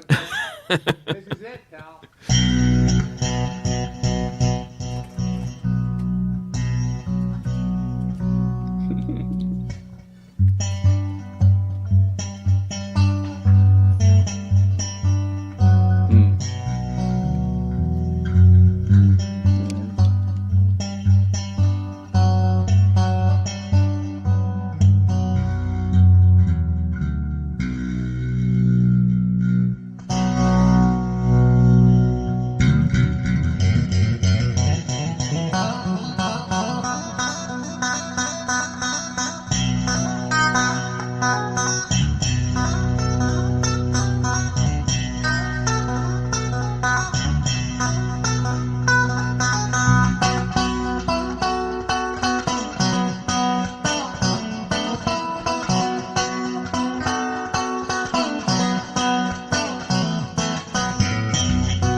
You're a bad man. A little money for nothing and painted black? What the fuck is going on? That's a lot of fun. That was a lot of fun, yeah. That's a lot of fun. Mario, when you play with your right hand, are you playing with your? Are you using your fingernails, or are you using like the skin of your fingers? Using the skin of your fingers, and you get that crisp and tight a sound. Wow, that's cool. Wow. 'Cause you sound so. I told Chris Olsen this. You sound like really crisp and tight and sharp, and I sound like I'm falling down the stairs when I play. Oh, no, man. I just don't even All right, try well, then- anymore. then shave those fingernails down because you got to get used to that. Yeah, I like the flesh on the string. I don't want anything in between me and the guitar. yeah, So yeah. I use my fingertips. It's Yeah. like a harpist, really. Yeah, A harp yeah. player does the same thing. Right. Really cool. You got one more for us, Mario, while you're here? Oh, you're asking for it now. You got pal. something. Yeah, you got Uh-oh. something stashed away. I know it. All right, I will. All right. I get worried about that. The whole thing is in Spinal Tap where the drummers keep blowing up, and disappearing. I'm afraid Mario's going to do something so intense now that he's going to like explode and we'll lose him. I'm putting all that stuff in my studio and playing Like along. smoke. Fuck, man. Do you remember when you were young, when you were listening to music back in the day? Yeah, yeah. Come on, man. Yeah, Britney Spears. I was listening That's to right. Britney Yeah, Spears, well, I wish. Yeah. Justin Timberlake. Yeah, This is bullshit. that's when I was young. When you yeah. get older, that doesn't mean you throw everything out the fucking window. Hmm. No, you Well, don't. my ex-wife did, but that's another story. Yeah, that's her problem. Okay. No, It's you not wanna my listen- problem.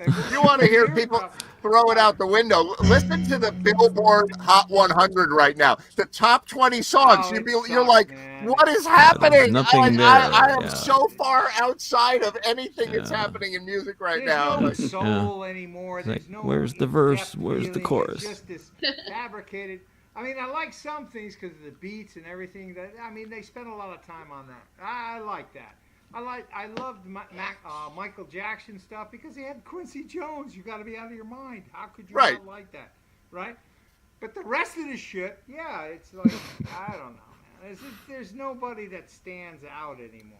Can you imagine it's 1965 and the Beatles are here and Elvis is like entrenched and all this is going on and you're like played with Glenn Miller Orchestra back in 1942 and you're like, I can't believe all this shit that they're playing now with their No, crazy there's nothing haircuts. It's like, wrong with this is that. horrible, this is No, crap. the Yeah. boogie All those woogie kids stuff. and their newfangled music.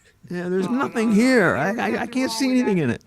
No, Yeah. no, that stuff carried over. I'll be honest with you, especially the boogie woogie stuff. The boogie woogie stuff did Right. not go away. It got incorporated. Well, Hmm. That's true. how Booker T got his riff. Yep, It's all boogie woogie. right, stuff. it is. Yep. It's all boogie woogie. And the Andrews Sisters? Who's going to complain about the Andrews Sisters? Nobody Right. in their right mind would say, oh, that's dated. I don't like that. Are you out of your fucking mind? Right. Who are the Andrews sisters? Yeah, right. But You see, don't know now the what Andrews they, Sisters? I'm sorry, Holy yeah. shit, Will. Man, put that down on your little notebook. although No, you want Andrews, to right? see something funny, right? So this is one of my new synthesizers, right? And it's got a knob on it, right? Right here, the right front. It's upside down, but right front and center. It says swing.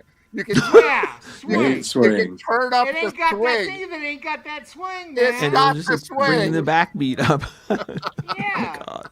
Wow. You're talking about Hampton. You're talking about all these guys. Count How much Basie. swing do you want? Are you Yeah. out of your mind? Triplets and a quarter. Those Seriously. people didn't just fade away. It's Yeah. because all those guys were like, it's got swing that knob is even there. You know. Yeah. Yeah. Yeah, that's That's true. right? I Yeah. mean, really, those guys aren't forgotten. I incorporated. Rock and roll didn't appear out of thin air. Yeah, No, it yeah. did not. That's I right. grew up in the 50s, and you know I had all that fucking music from the 20s Right. to the 30s to the 40s, and it ripped over to rock and roll. Guess what? I got it all. That, Right. 100%. All right? So that's why I kick ass. All right? And you're so humble. Fuck the humble shit. Yeah, fuck that. That We're is gonna talk for- for that. That's for wimps. Hey, this is 1940, guys. All right, the guys that won World War II. Okay, that's where I'm from. Right. Heidi is being so diplomatic. It's like she's the only one who hasn't insulted Yeah, anyone here yet. This is bullshit 21st century crap. Heidi, is your audio on? What's that, Cherry? Is Heidi's audio on? Yeah. Oh no, she's muted. She's self-muted, I think. Oh, okay. Self-made. Hi, Heidi. Hi. Hi, Heidi. Hi, hi, Sherry. We have to time it like this. Oh yeah, I know. This I is always a want weird- to go on when you're on. What? I always prefer to go on when you're on, but I never know when you're on. So Because we got to handle the boys here. yeah. Yeah, exactly. Okay. Um. Well, While I could step aside and let you girls. Take No, the you're show. good, Mario. No, Play one. that's Play not- one for the ladies, Mario. we can commingle, guys and girls. We Okay. can do that. Hold it. We can hold All our right, all own. right. Well, I'll grown play, up. I'll play a girly song. Okay? All right, play a girly song, I Derek. won't get crazy. Okay, I won't do my. I can't wait to see what this is. You know gonna what be. I learned today? I learned that "Girls Just Want to Have Fun" was written by someone who intended it to be sung by a man, Yes. and Cyndi Yes, of Lauper did it. course. Any female is interested in that. Really? You think Well, they want to because- listen to? Yeah, Huh? I got to look up the original artist, but Cyndi Lauper found it to be misogynistic if it was sung by a man. Ah, it's bullshit with this. Good point. Please don't give me that stuff. This drives me nuts. There's a difference between men and women, and women like men, okay? To be men. Period. End of story. Not this wavy, pavy, and all that bullshit. I'm getting a man bun. I'm gonna do the man bun. You know, Oh, that's God, my no, thing. I'm gonna grow please. my Oh, beard man. out. This is baloney. The You need beard's a great, top knot like Heidi. I'm kind of envious right now of Heidi's top knot. That's the move. I Put think it I in like more like- man buns, and I think Yes, about you can those do it. ancient warriors with the man buns. I mean, they wore them. They're not so feminine. No. I don't know. I'm gonna shave my head, go on Saturday Night Live, and tear up a picture of the Pope. There you go. That's the my move. future big step. That's yeah. the move. But so Heidi, let me ask you a question, Heidi. I've never really asked you about this part of your life, right? So when you toured, when did you tour? In the 80s you toured, or in the 90s? In the 80s. So how was your band perceived? Was it like, were you badasses, or was it pop, or what was the vibe with your audience? Well, I'll tell you right now, it was very much a kind of mystical, people into swords, fairies, people into sci-fi, a lot of that kind of crowd. And Oh, really? the band originally started in like punk roots. And so the crowd following, even still now, you get like a lot of goth kids that are into it and that kind of, yeah. But it had like a Renaissance festival vibe to it, Yes. which is Wow. why you had elves in your videos, right? That's cool. Yeah, if you see I the like video, you elves. see that whole vibe, and there were people like that. In fact, I even have like albums that were signed and given to me where they had their own band, and they were like, "Oh, can you listen to it?" And it would be like somebody with that kind of, like a goth sounding band, and the print on the record was all like, it looked like tribal tattoos, and so a lot of that kind of vibe. Yeah. That's pretty cool, actually. I was just saying to a friend of mine, I want to go to the Renaissance Festival again this year. I hadn't been in like 30 years, and I went, or longer, and I went last summer and took pictures, and it was so fun. That's almost like a noble cause to try to like get those people to follow you around, Yeah. Hey, it's funny that you mentioned old time stuff, because I have a friend who's watching, and I was trying to get him on the right link, and I just want to give a shout out because he's got a lot of stuff going on with his band right now in New York, and he may end up coming along to join the show one of these days. He before Mother Moses, before I was linked up with Mike Baumel and Fogelman and that whole scene, there was me with Men Without Hats in the 80s. But in between there was this short project called the Heidi Garcia Project. And I had a bunch of girls playing. And this friend, his girlfriend at the time, was my bass player. And then she couldn't do it anymore. And he's a bass player. So then he jumped in. And then we stayed friends all these years. And with all my fake names, we lost touch, and he just found me yesterday. And I'm like, how could that be? I thought I was easy to find. I'm not easy to find, apparently, because I've changed my name because of school. So Right. he's watching right now. His name is John J. Rivera or John J. Rivera. And hopefully you guys will hear some of the music. If you look it up, he's with this really cool band. I've been listening to their stuff, and they're called American Nomads. All right, American American Nomads. Nomads. Everybody look They've that got up. a And lot Don, of if you want to come on the show, bring it on the show, and we'll put your Yeah. video on. Yeah. I'm sure he's listening, and I told him, I said, that would be really cool. Stupid. So yeah, they're doing a lot of stuff in New York, and they've got some major recognition going on. And they were actually nominees for a Grammy on one of their songs, so they're doing original stuff back in 2016. So they've got their act really together, and it's good. It's good stuff. I listened, and I love it. It's really All right, good. what's it called again?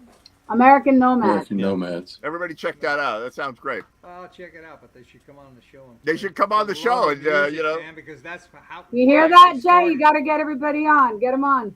Yeah, but you got to push him, Heidi. All right, Mario, you push him. Show him what you got, and make him jealous. He'll come on the show. Stupid people. I mean, come on, man. You're supposed to play a You went girl into- song now. You got into this business because of you loved the music. And I loved the music back in the 60s, okay? I grew up listening to instrumental guitars and all those instrumental groups, and I was just fucking... And then the Beatles came along, and that was it. That was it. But I could care less about the money. I just wanted to play. Right. Wanted to play. They Right. forgot where their roots were. Yes, you would like to make money, but that's not the main thing, man. Well, that's good because nobody wants to give anybody money anymore anyway. Oh, fuck them too.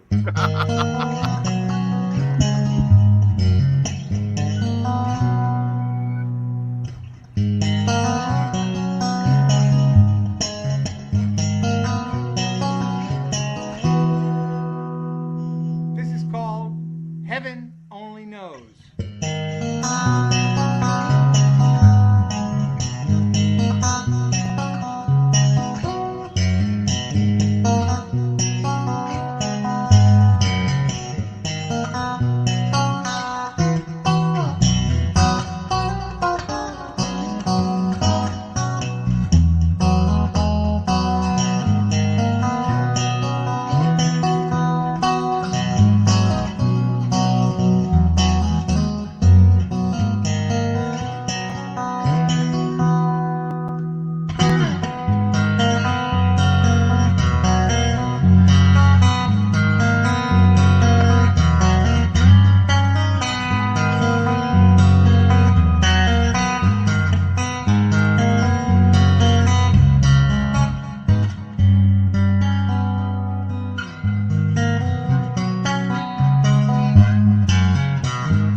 that's it.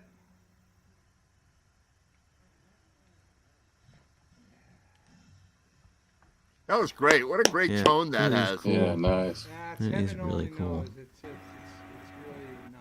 Yeah. Yeah, you're doing some. That's for the ladies out there, okay? There you Thanks, go.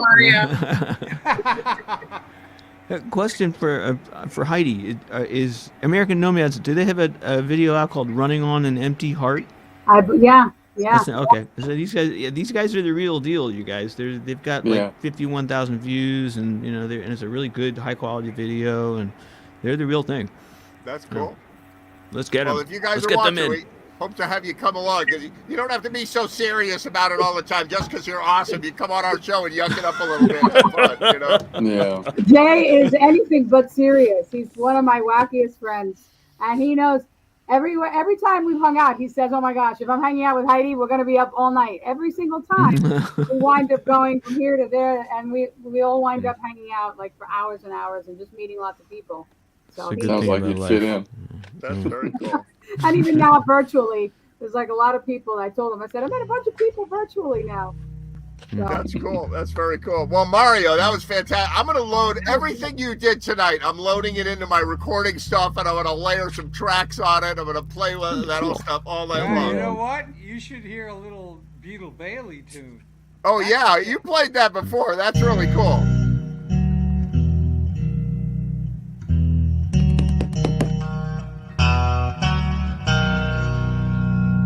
That nice?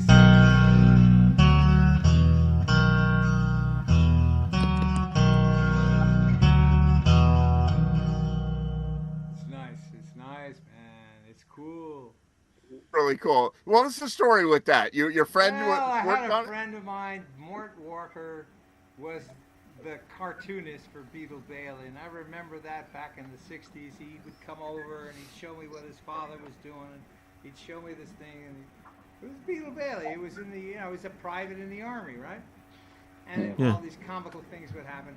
But I heard the theme music because they came out with some cartoons that they showed. I forgot which studio picked it up, but I said, what the? They don't have their own. Even the Peanuts characters had their own theme music, right? That's Right. true. What they, Yeah, what that's they right. had, what Yeah. they had was basically the bugle call, which I incorporated in the tune at the very end, but it wasn't the main theme. It wasn't. No. That needs Beetle. Somebody has to capture this clown's attitude, and so that's what I went after. I went after the character, and I wrote the music based on the character of Beetle Bailey. Okay? And I came up with it, and I showed it to Greg. Greg is managing the company his father passed away.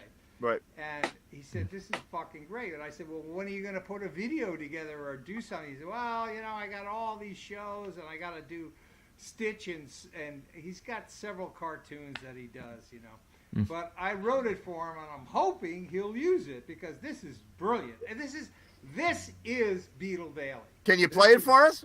I'm gonna, it's been a while. So Play a little bit if you can. I know it's a complicated piece of music. It is fucking nice. It's jazzy. This one's jazzy. This got nothing to do with rock and roll, right? We'll forgive you for it. That's okay. We're accepting. No. There's no forgiving, man.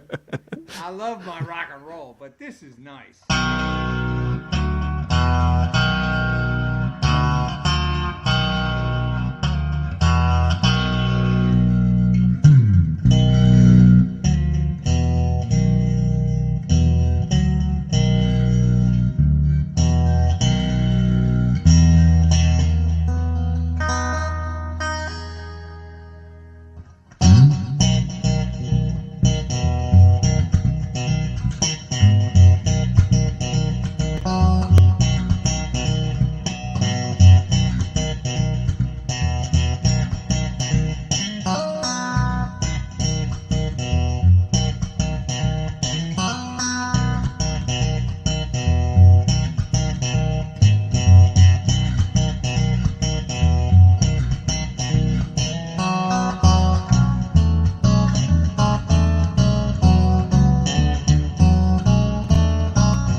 gives you a little taste of it. That's really cool. The Beetle, the Nicely Beetle done. Bailey tune. That's really Yeah. cool. Yeah, you can just see this private just, walking around and doing all this crazy shit. That's the idea. Right, that's great. Good stuff, Mario Orlando. All right, Yeah. well, Glad to see you back on the show. it's nice to be back. It's been 6 months or longer, but, Yeah, that's really, really cool to see you. Hey, Dave Lindsay, how you doing? I'm good. How you guys doing? Good. What are you eating? Not as good as you. I'm eating some salmon, little hoisin sauce, couple kinds of pepper, and garlic powder. Very nice. Yeah. I wanted to have some vegetables, but I just couldn't. I couldn't do it. No? Like, just going the easy route tonight. Yeah. 9:30 is a little late for vegetables anyway. Yeah, that's right. Yeah. I'm glad to see the two hospital birds out of the coop. Yeah. Yeah.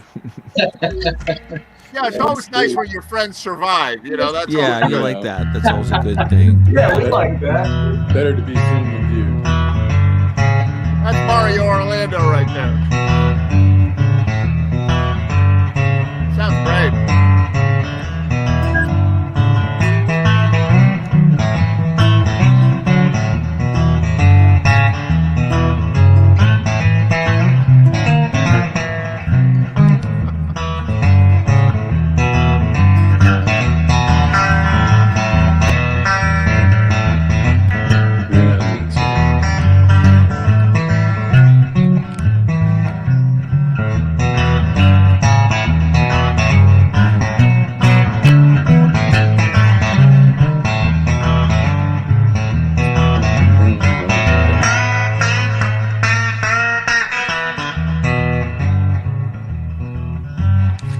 Yeah, baby.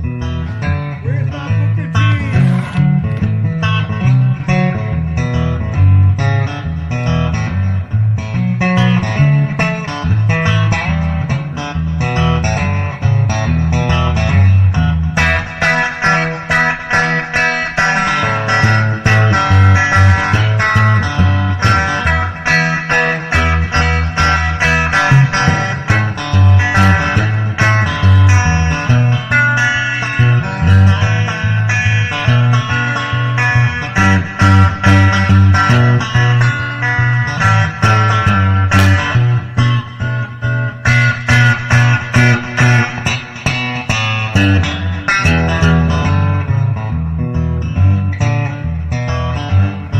Now you just gotta get Ed on organ, man. Just get fucking crazy. Just fucking go I can just hear him. crazy, We're gonna do. I'm gonna take your stuff. I'm gonna put it in my studio tonight and be jamming I'm on that all telling you, night. man. Listen to this. It fucking rocks, and it's just rhythm and blues.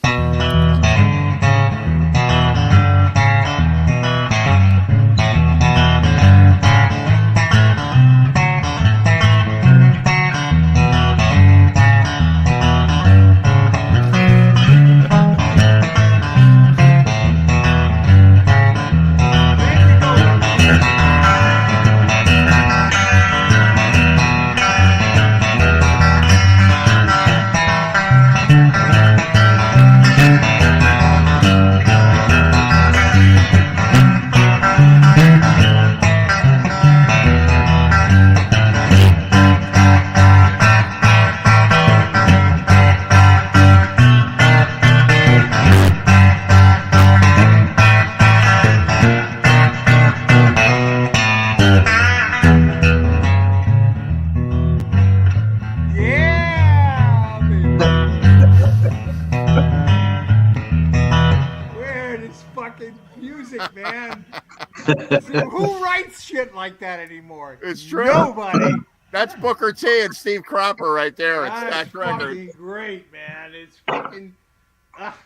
Yeah, you know what happened? Otis Redding and those guys, they showed up at the studio and they had their song all done. And and Steve Cropper and Booker T, and they were all like, yeah, that's good, but we're going to do it like this, okay? This is how it's going to sound. You can sing your dumb lyrics over this. How about that? I mean, I remember that coming on the radio. I was working at Stanwich Country Club Yeah. in Greenwich as a caddy. And at 12 years old, I remember they had a transistor radio, a regular radio, over the Coke machine, which was basically a cooler that was painted red with Coca-Cola on it, right? Back in the day. And this fucking song came on.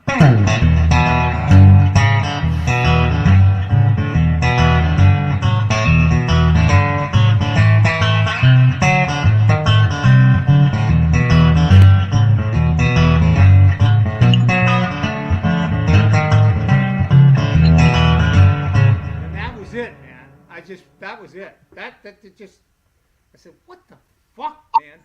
That is fucking cool. Yeah, right.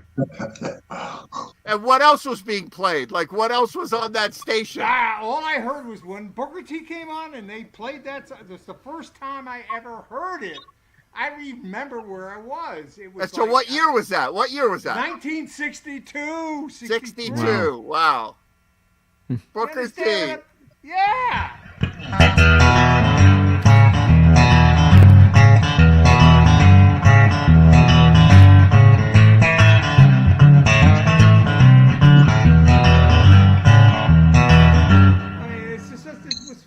Classic. Yeah, right. Yeah. I will never, and I'm 72, man. That is never going to leave my body. Booker T. As long as I live. But so what were you listening to in 61? Like just a minute before that. What were you listening to? He was 11, so let's see. I was listening to the Beach Boys, you know. Yeah. I was looking to, I was listening to most of those records that were coming out of California with the Cars. And that was that early? That was early 60s too? Yeah. Yeah. Fun. You know, all those songs that came out of California with. Yeah, so that was you were listening to the Wrecking Crew, right? That was what I was thinking of, the Wrecking Crew. Yeah. Yeah. I had they were behind it all. Who was behind it? Yeah. Because at 12 years old, I was starting just to play guitar, but that when I heard that.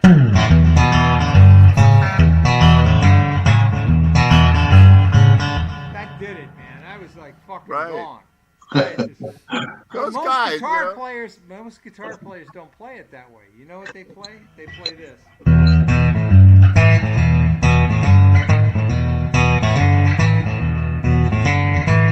Yeah, you gotta flip it over. No. You gotta get Booker T's organ. And that is.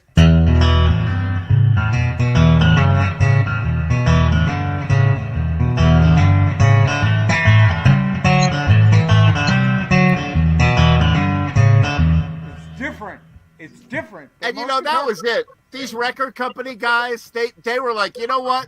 We can sell that, and we can sell the stuff those guys in Muscle Shoals do, and we can sell the thing the Wrecking Crew does. And they're like, every band, they're like, just go see them. They'll make it sound the way you do, and we'll sell a lot of records.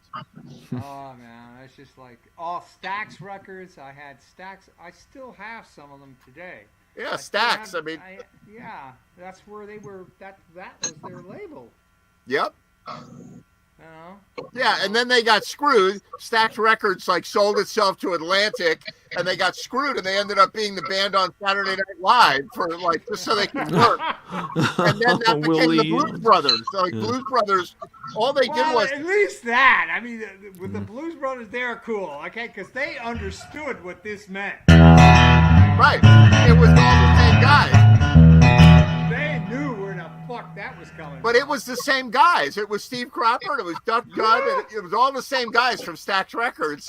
And they were like, hey, how about we play this? And Belushi was like, I could dress up as a, Hasidic diamond merchant and sing the blues, It'd be funny. Listen, man, see, this is the problem with music today. I don't get enough of that soul. I don't get enough of that soul that used to be there. Yeah. And I was a young kid. What the hell did I know about soul? Right. I was a white kid, working class, right? Coming out of the 50s. And this fucking song comes.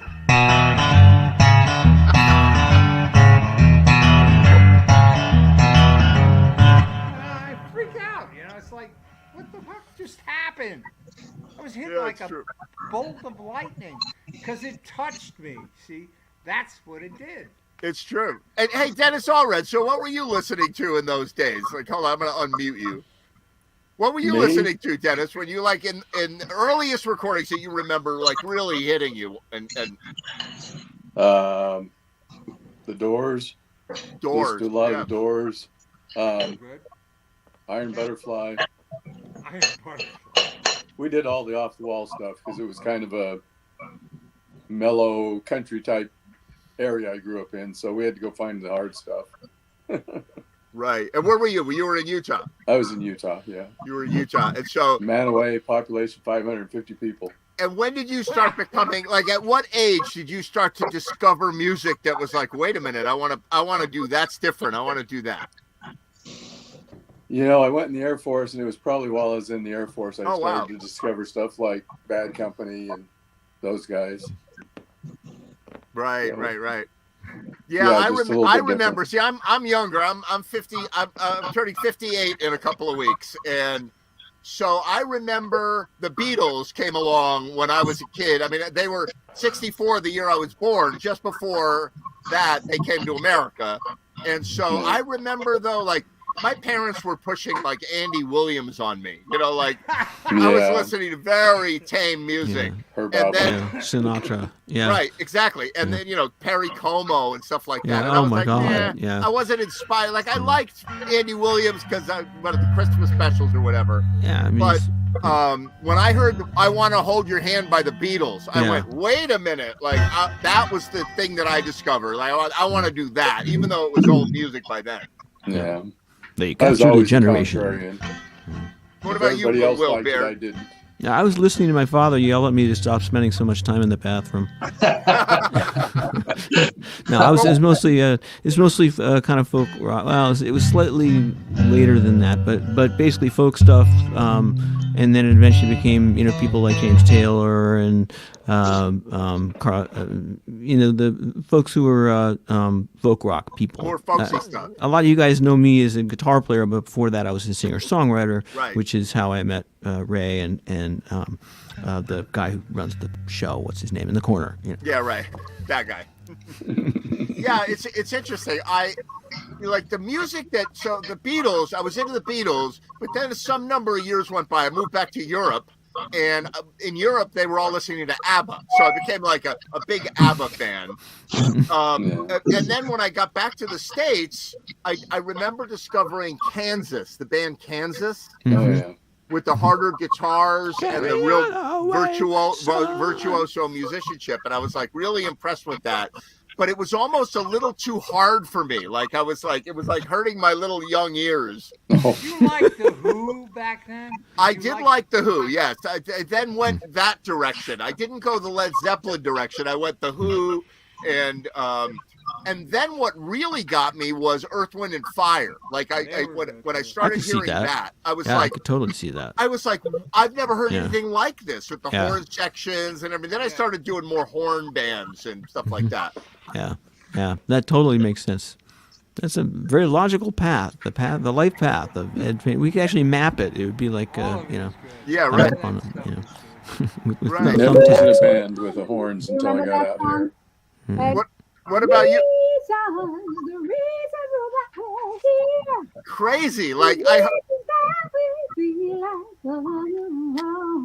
and the thing about Earth, Wind, and Fire is they could have just been a vocal band without That's the true. horns. Or they Yeah. could have just been a horn band without the vocals, but they did both so well that and I remember Yeah. hearing those harmonies and the arranging, and I was like, how does a human I- do that? They were like one of my top favorites when I was a teenager. I was very into them. Yeah. I really was into soul and rock. It was just like soul, rock, soul. Yeah. So what did you listen to, Heidi? What was the stuff that made you go, whoa, like what's that? A lot of variety. Like I loved Kool and the Gang, Earth, Wind and Fire, Ohio Players, all that. But then I was also I loved ELO. I loved Neil Young. I still love Neil Young. Oh yeah. Led Zeppelin, of course, Pink Floyd. So I was into everything, Yeah, you're very eclectic. Yeah. and yeah. and also Latin music because I grew up, you know, my parents they both played music, and my dad always got me into all the Latin stuff. And the first band I was in actually was a Latin band when I was a teenager. That, you know, my father put me in that band, and so I was always into that kind of stuff. You know, the Latin style from Cuba. That kind of. So like who? So like Tito Puente or like newer stuff? I was into a band back then called Charanga 76. There's a lot of flute in Cuban music. Of course, I was into Celia Cruz. Think of some of my favorites. Well, like currently, for example, I would listen to Juanes from Colombia. Like I still listen to some like Latin pop and things like that. But I'm trying to think back then. Most of the stuff that I was playing with these guys, and like we were playing cumbias, which is like a style from Colombia. Right. And yeah, so like a variety of like what people call salsa, but it's really just like a bunch of different categories, you know, like guaguancó, son, rumba, that kind of stuff, which is under the umbrella of salsa. Yeah. Right. What about you, Dave Platt? So that's an interesting question. My parents were young when they had me, and they always listened. There was always music in the car, music in the house, music wherever we were. So my earliest conscious memories of anything revolve around music. You know, being in the car, taking road trips, listening to whatever was on the radio, like a lot of Carole King and you know, Crosby, Stills and Nash, and right, and this and that kind of stuff. But my father was associated. He wasn't a member of, but he was a mechanic, and he knew a lot of guys in a motorcycle gang that's very well known. And a bunch of those guys wound up going to jail in like 1971 or 1972 over something. And so he had a shop in the basement. So he had and so he had a couple of these guys' bikes in the basement. He had a head shop, and he would do head jobs and things on Harley Davidson engines. And so he had Steely Dan, Can't Buy a Thrill, on like 8-track loop. So I've heard that album like 400,000 times before I was. Yeah, it never stopped. The 8-tracks just kept. They were like, that's right. Just kept going. Right. Yeah, they keep going. And so that's that the was benefit. the first band where I actually consciously remember listening to the songs and trying to take it in. And for a 5-year-old kid, those lyrics are, you know, you don't understand any of that crap. It's right. Very intelligent songwriting, you know, but I don't know. That always stuck with me. And but then when I was like 12, 13, you know, we're not that far from the Bronx. Hip hop started making its way up to Norwalk, Connecticut. So what year was that? What year was that? Like late 70s? Well, like 79, 80, 81 when I was in 6th grade, like Sugar Hill Gang and Grandmaster Flash and all that stuff. And then there was like the more mainstream stuff like Lip Sync and, you know, like Your Funky Town and like all this stuff that was going on. So I had a lot of exposure to urban music that I really liked a lot. But I don't know. I've kind of just always listened to everything. A friend of mine bought this 67 Chevelle. Okay.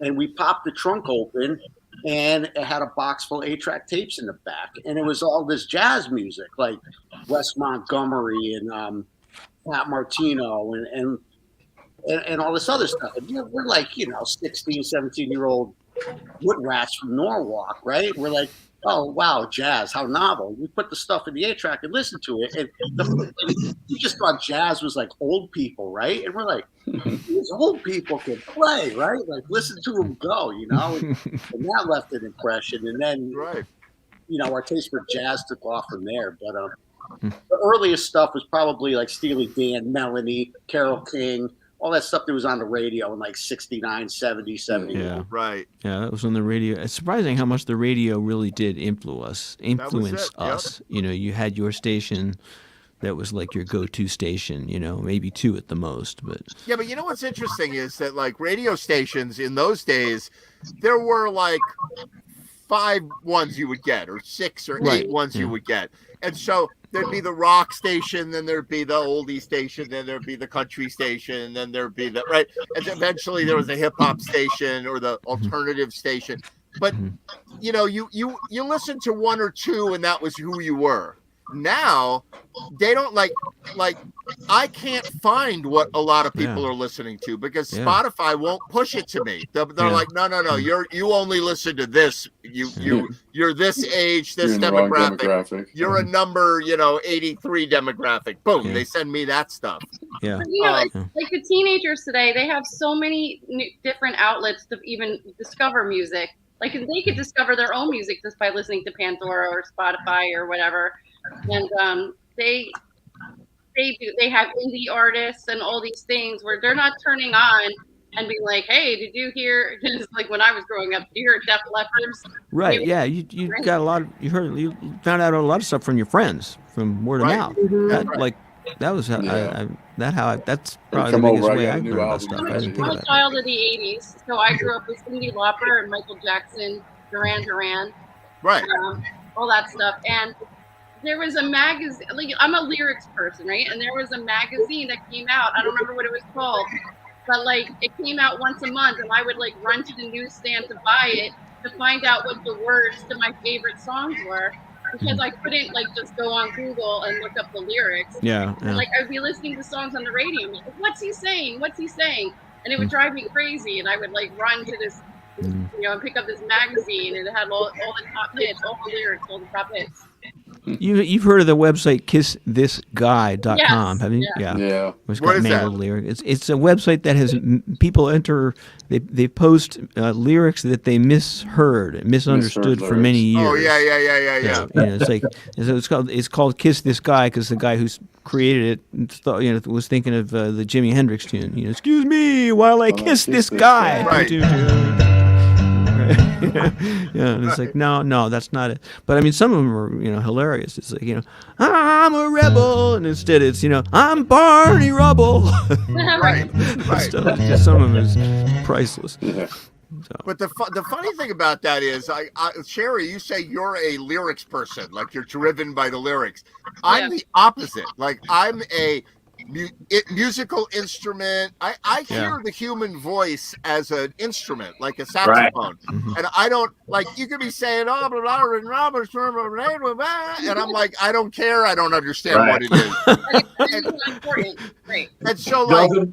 It doesn't matter what language it's in to me. Yeah, I mean that's ideal.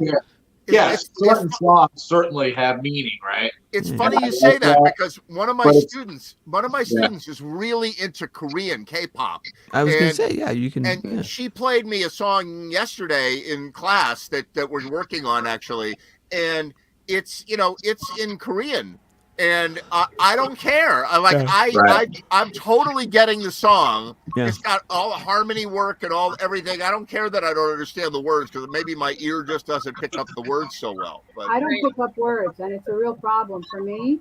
Whenever I sing, I always have an iPad with lyrics. I cannot retain lyrics. I don't even hear what they're saying. I don't know what they're saying. Yeah. But I know like all the musical parts in the song because I'm focusing on that. And I don't focus on lyrics. I don't know why. That's right. I'm that way. And when I was playing with a band, and I played a song for like the 400th time with a band, and then I'm a little like I'm playing, and I'm like, let me listen to what the singer is saying. And I listen to it, and I'm like, what the heck is this song about? Like, I have no idea. And I've been wondering lately, I grew up speaking Spanish first as my first language, and then I learned English. And now I'm bilingual, like fully bilingual. And I always wonder if my brain has just eliminated lyrics. Or I wonder sometimes because somebody else in my family, also bilingual, doesn't listen or retain lyrics either. That's interesting. I'm convinced that's why I don't sing at all, because like I wouldn't know what to sing. Even the songs that I love, I wouldn't know what the lyrics were. I'd have to read them. And see, like I get hung up musically. Like I don't remember chords very well, but like I've noticed that like when these jams were happening, I would find the songs with the most lyrics and memorize them and sing. I sang everything from memory. Remember, I sang your song. I sang "Do Laundry." Do Laundry, like the wrong lyrics. Memory, yeah. What's that Blues Traveler song that I like to do? Run Around. Oh yeah, I like to do that because it has so many lyrics and repeating fast. And Oh yeah. I do that from memory too, just because it's fun. And that guy, I was always surprised that the guy didn't swallow his harmonica because he would always play Right. so fast. You know, like, God, that thing's gonna just, he was a Yeah, big guy. It would fit perfectly down this The Blues Eustachian. Traveler guy you're talking about, right? Yeah, Yeah, I yeah, saw an interview with him once, and he's still alive, right? He's like a very big man, and Yeah. somebody was asking him like why he played the harmonica, and he stood up and he said, "Because chicks don't go for a body like this." He had to come up with that. That's cold. That's cold. That's very cold. Yes, they do. That's it. No, I never went for words. Like, words was not my thing. But if you change anything, like if they do a re-release of a song and they change the way a guitar sounds or something, I'm like, that's not right. That's Yeah. even if I haven't heard the Ken and song. I were talking earlier, David, and I was saying how like you'll be listening to like a radio station, and you like I'll be like, oh, that's a cover of something, because the song is structured completely different. But I'll pick up I'll pick up like one or two lyrics and be like, that's a cover of Duran Duran, Hungry Like a Wolf, played like a 1970s opera, 1970s, Right. I don't know what I'm talking about. 1790s opera, whatever it is. I'll pick up like one or two words and I'll realize right away what the cover is, even though structurally it doesn't sound like it at all. I can appreciate a good lyric, but it's not the most important part of a song. And Yeah. I listen to songs and languages I don't understand. I love Latin music because there's it's so broad, and there's like the forms are kind of strict. That's true. Yeah. So a lot of it is note choice, and I don't know. I love a lot of Latin music, a lot of Afrobeat kind of stuff. I can't understand any of it. Well, I couldn't understand any of that, but I'll sit there and listen to the music. Hi, Dale. Good deal. Hello, everybody. Gosh, do I feel happy to see your faces. Yeah, what's going on? I'm so happy to be here. I miss it so often, and then I'm always saying, I'm so sorry I had to do this, that, or the other thing, but it's always a pleasure to be here, and my heart just rejoices to see all of your faces. It really does. Glad to see you as well. And I've arrived in a discussion of Latin music. Oh, come on. So what were the songs, Dale, that everybody here's the answer to this. What are the songs that you, when you were young and you're like, wait a minute, that's not like what I've normally heard, that really brought you into music? Listen, I grew up in a house so there were 5 kids, and my mother is a really good dancer. My mother just gets music. So after the nice dinner that she would make, when it was time to do the dishwashing and drying, we had a beautiful stereo, speakers all up in the upstairs, the kitchen area, and the downstairs. And my mother had a fair amount of Latin music. And her job while we were washing and drying the dishes was to dance. So she would be dancing in the kitchen while we were doing the washing and drying. And everybody remembers that. And it was a very, very nice memory. Man, she could move. And it was all about, with Latin music, it's all about the hips, and are you feeling it all the way through? And so I grew up with that. And it's a very, very happy memory. What a cool thing. It's really cool when music like seeps its way into your family, I mean, like if you're all musicians, or if you have, a musical memory like that's repeated, if you're able to sing with other members of your family, you sing well, that kind of thing. No, but It's my really- parents looked at me like I was an alien because I was A lot of totally excited about music, Yeah, and and they they're were like- not. My mother never listened to music, Yeah, like very rarely, and maybe classical sometimes. And my father, if the radio was on, he'd listen, but he wasn't passionate about music at all. Yeah. And so I got it like wherever I could. I was like, what's that on the radio? They're like, what are you doing, kid? Where'd you come from? That is very fascinating. So you turned out the way you did in spite of. Absolutely. Yeah. Yeah. That is a fascinating thing. What my first day of first grade, true story, literally the first day of first grade, of course I remember leaving my mother, and I said to her, how do they're going to be big kids at school. They're going to be like 5th graders at my school. and how am I going to make it through this day? Like, how am I going to survive? And she said, number one, be yourself. Number two, walk up to a kid that you think is nice and just say, hi, my name is Eddie Train. What's your name? And then that will start, right? So I walked up to Greg Burton, who's still my friend to this day.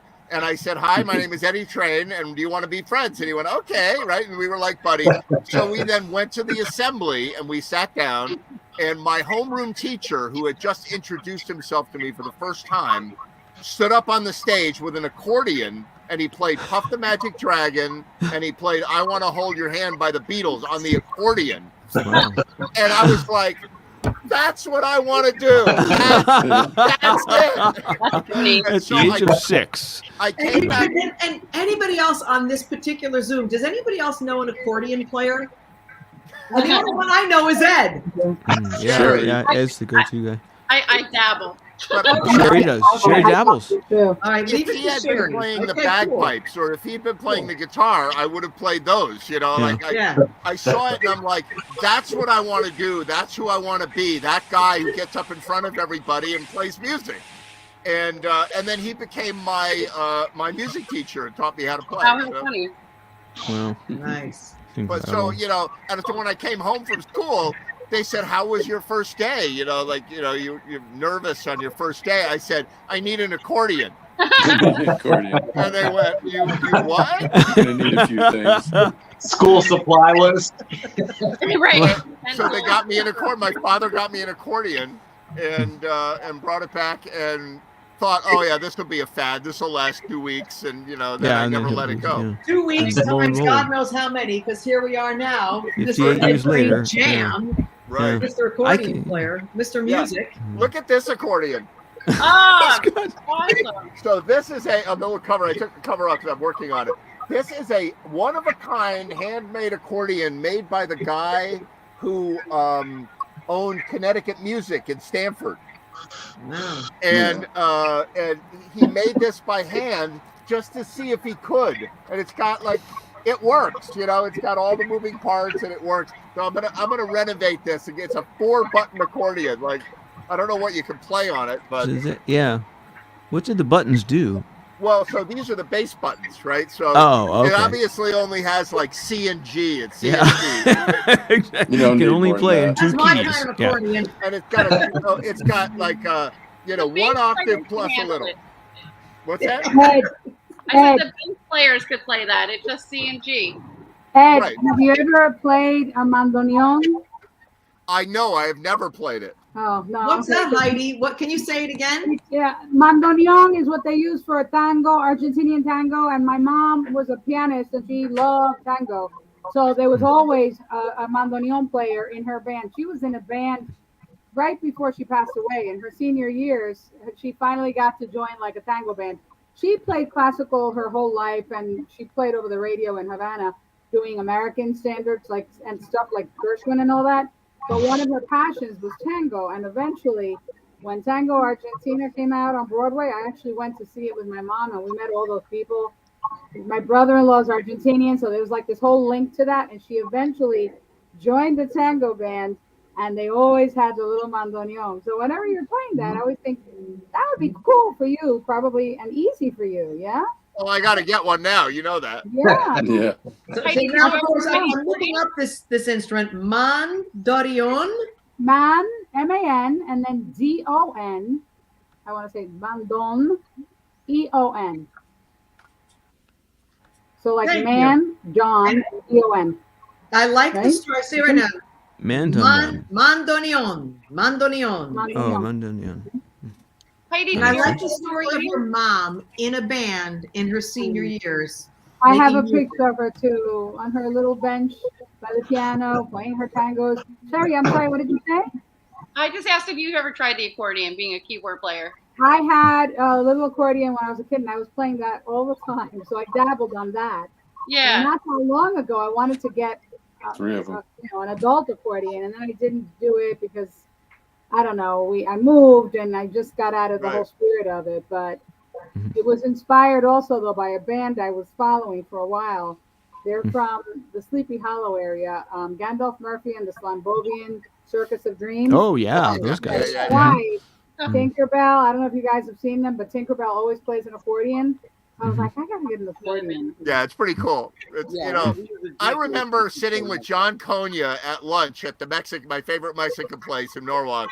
And I remember saying to him, I said, "Hey, John, I got a great idea." And he said, "What?" And I said, "I'm going to bring the accordion back. I'm going to start playing it at the Jam." And he's like, "No, that's a bad idea." I said, "No." And he played accordion. He said, "No, don't do that." And I said, "No, I'm going to bring, it's a cool thing. And like the young kids now, like the millennials are starting to play it in their music." He went, "Don't do it. You'll embarrass yourself."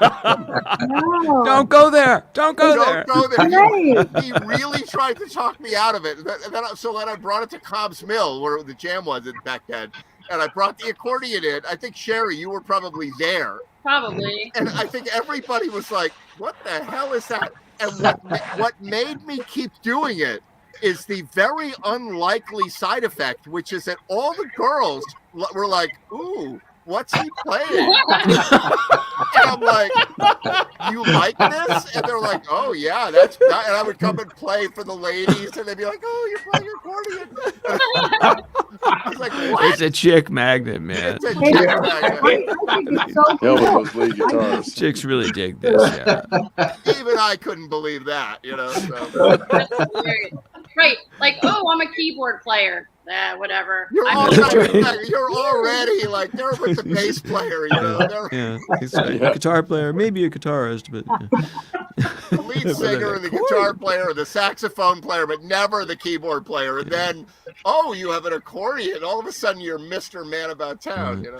I just remember the only contact I ever had with an accordion was my wife at the time and I were at this romantic inn in Litchfield County called I think it was called the Mayflower Inn. It was like one of these really expensive places, and when you're desperately trying to save a marriage, that's where you go for the weekend, hoping romance will save everything. So she says, I was out like at tag places and tag sales, whatever, and I found you a birthday present. And I went, "Really?" She says, "Yeah, open it." And it's this beautiful, like, tortoise shell case, it's gorgeous, And I opened the thing up and I don't know what it is at first because I haven't opened it up all the way. And then I open it up all the way and it goes,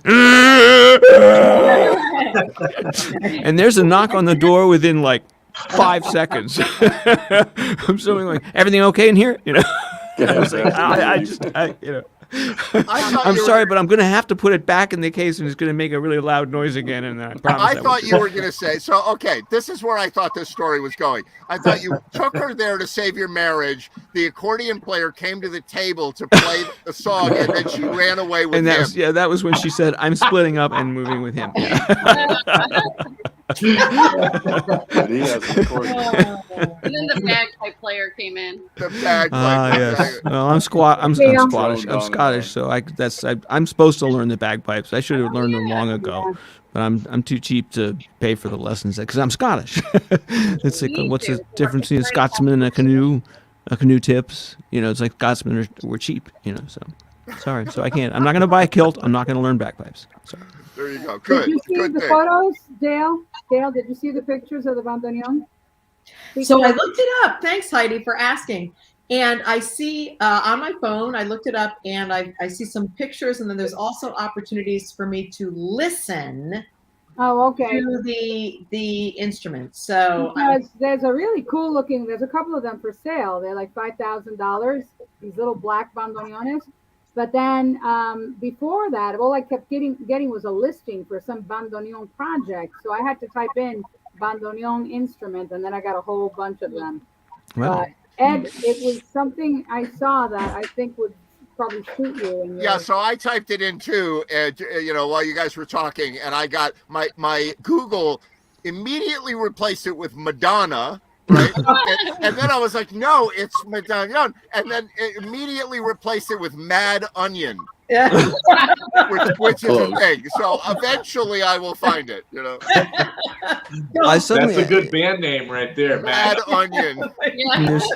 It's amazing that there's so much music out there that we've never heard, that we don't know anything about. And I suddenly got this image of a bunch of people in Tibet who are like only do chanting. who are having a show like this one right now because they're hung up by COVID and they they're can't like, get gigs. And exactly, and it's like, no, we can't chant because without masks and everything. So we're doing the show. We've been doing it for 2 years, man. They're No playing one bowls. fits. They're doing their Tibetan bowls. Yep, exactly. Actually, at the risk of turning this into a conversation about flat wound bass strings, I got my attention. Hexagonal. I'd like hexagonal, please. Now I forgot what I was going to say, but doesn't matter. So I have an auto harp, and funny, like Ed, your story, I played. I'm sorry, I'm like yelling. The first time I ever saw an auto harp being played was my second grade music teacher, and I remember her clearly playing. Oh, that's right. During that time, sort of the Joni Mitchell era. Yeah. So Dave told me this auto harp, and I really have to like sit with it because I've just found I can't find how to hold it and have it be comfortable. So, and I kind of put it down, but now I'm like off of work for the next 3 weeks. I can probably find some time to play it. Right. So I look online for auto harp features in Connecticut, right? This is how we met. Yeah. Right. So I look online for auto harp, and there's like 2, and there's this lady. Her name is Heidi, and she lives all the way like Ellington or something like that. Yeah. Rhode Island. Yeah. I live in Connecticut, but it's not really in Connecticut. Yeah, it's like Weird as you would imagine them to be. Not Somers, New York. Well, wait, I don't know. Anyway, it's up in like northeastern part of the state. And Dave was like worried that we were gonna get like, I don't know. We're like what like we're in the middle of the woods. I thought we were gonna be getting the basket with the lotion, like the whole deal. When you hear banjos turn around. Yeah. So anyway, so we go, and it is this darling couple, right? And I mean, who knows? They might be watching this. I know they're on Facebook, but John and Heidi Saragone, or I'm not sure how to pronounce their last name. And she's an auto harp expert. Yeah, and she was so nice, and so she gave me like an auto harp lesson, but in their house, they had an Alphorn like hanging on the wall. They were into Alpenhorn, like a 20-foot long Alpenhorn. Yes, it was hanging on their living room wall, and they were like the nicest people, and like both the husband and the wife were into very interesting instruments. She was an amazing auto harp player. Like she had won awards and stuff like that. But Need to get them on here. But we saw pictures, and there's like Alphorn bands. This is where I was going. Where Will was talking about like these like things, right? There's like 15 people lined up on a hill with their like big Alphorn, and they're probably like in all different tunings and bass Alphorns and tenor Alphorns and. Jerry, what did you say her husband's name is? Saragone. The husband's name? John. First name is John. Oh, John. I thought you said Don. So I was going to say Heidi and John, like me and John. Oh, is that your husband's name? Yeah. Okay. So I was like, oh. Alpenhorn. I got to get into Alpenhorn. That's like too cool. I mean, I want to like, bring, yeah, that bring sounds one like to the jam. We have to like attach it to the roof, like the stake that Fred Flintstone gets. No, you got to have like a trailer on your car for your 20-foot long Alpenhorn. Where are you going to play that at jam night? Put it on the boat trailer. Yeah. Because all they did was they went, you know what? I want to make a tuba, but I don't want to twist it up. I want to make it straight. I know that sounds like if one of those parades of Chinese missiles, going by, and then one of the trucks has this horn on it. And there's more missiles.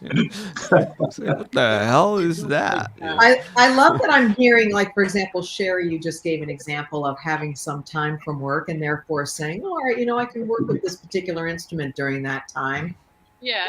That's a really wise move. That's just so smart. All that. That's all I've been doing is playing music. Yeah, that's right. Learning something new, right? Just, keep the creativity going, keep on, learning and growing, and music's so good for that. Anything creative is so good for that.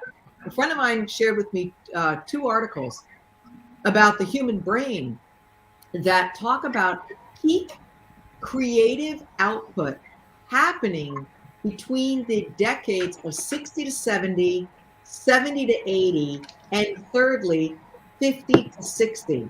Hmm. It is a very inspirational article. I'm not in any of those. So I have all that to look forward to. Yeah. And when you think about it, and in the article, it just talked about how the brain does a good job kind of letting go of what you can let go of, what's distracting, what's not really necessary. Yeah, that's right. Yeah. To get into the flow of creativity. And the core of I'm going to have to just share it as far and wide as I can, because I think people need to realize that. You know, it's a fascinating and beautiful chapter of life, and you got to keep creativity going. Absolutely, and I think because people always, you always hear, oh, you can't teach an old dog new tricks, or oh, isn't it a little late to start doing that? It's never, ever too late to start doing anything, and you always have the capacity to pick up something new, and you can take it as far as you want to take it. The only blockers you have are stigmas that people put on you, and that's it. I completely agree. I completely agree. Anything that's creativity is life, right? I mean, life is just always bursting forward, right? If you look around, nature just shows you that. It's just constantly bursting forward with something new, energy exchanging form into something else. So I know creativity is just a big thing for me. It's just it's a core in my life, definitely. Everybody on this podcast can tell us, or whatever this is, that like to this day, we're still playing a chord we've never played before. We're doing a rhythm we've never tried before, a melody line we've never tried before, a bass line we've never tried before, right? Like that's what I'm playing these days. This is my latest musical instrument. But how cool is that? You know? There's you know, I supervise music therapy interns, and I have a student who's going to be starting soon. She's like a sophomore or junior, and she plays the classical guitar. She's a classical guitar major, which I'm so like, I could sit here and be like, I've been a music therapist for 10 years, therefore I'm the authority. No, I'm not. She's going to bring stuff to the music therapy sessions that I can't bring because I can't play the classical guitar. So we're always learning from each other. We never stop learning, and everybody brings something new to the table. Mm-hmm. What is this? So this is the view. Oh, hold on. I gotta mute that. We got it going. So this is the view of my latest obsession, which is electronic music, right? So I've got these like, you know, that go together with patch cables and whatever. So you got cables. That's my mini Moog synthesizer. Then I got like my old. You remember I took this one to the Black Duck ones. I feel like I'm working at the switchboard at my old college. You know, where we would unplug, you know. You've got everything. Everything is routed, whatever. And then I've got like my other old keyboards up here. Like I'm so inspired by, you know, like this thing. That's actually a musical instrument. You know, looks like a calculator. It's called a pocket operator.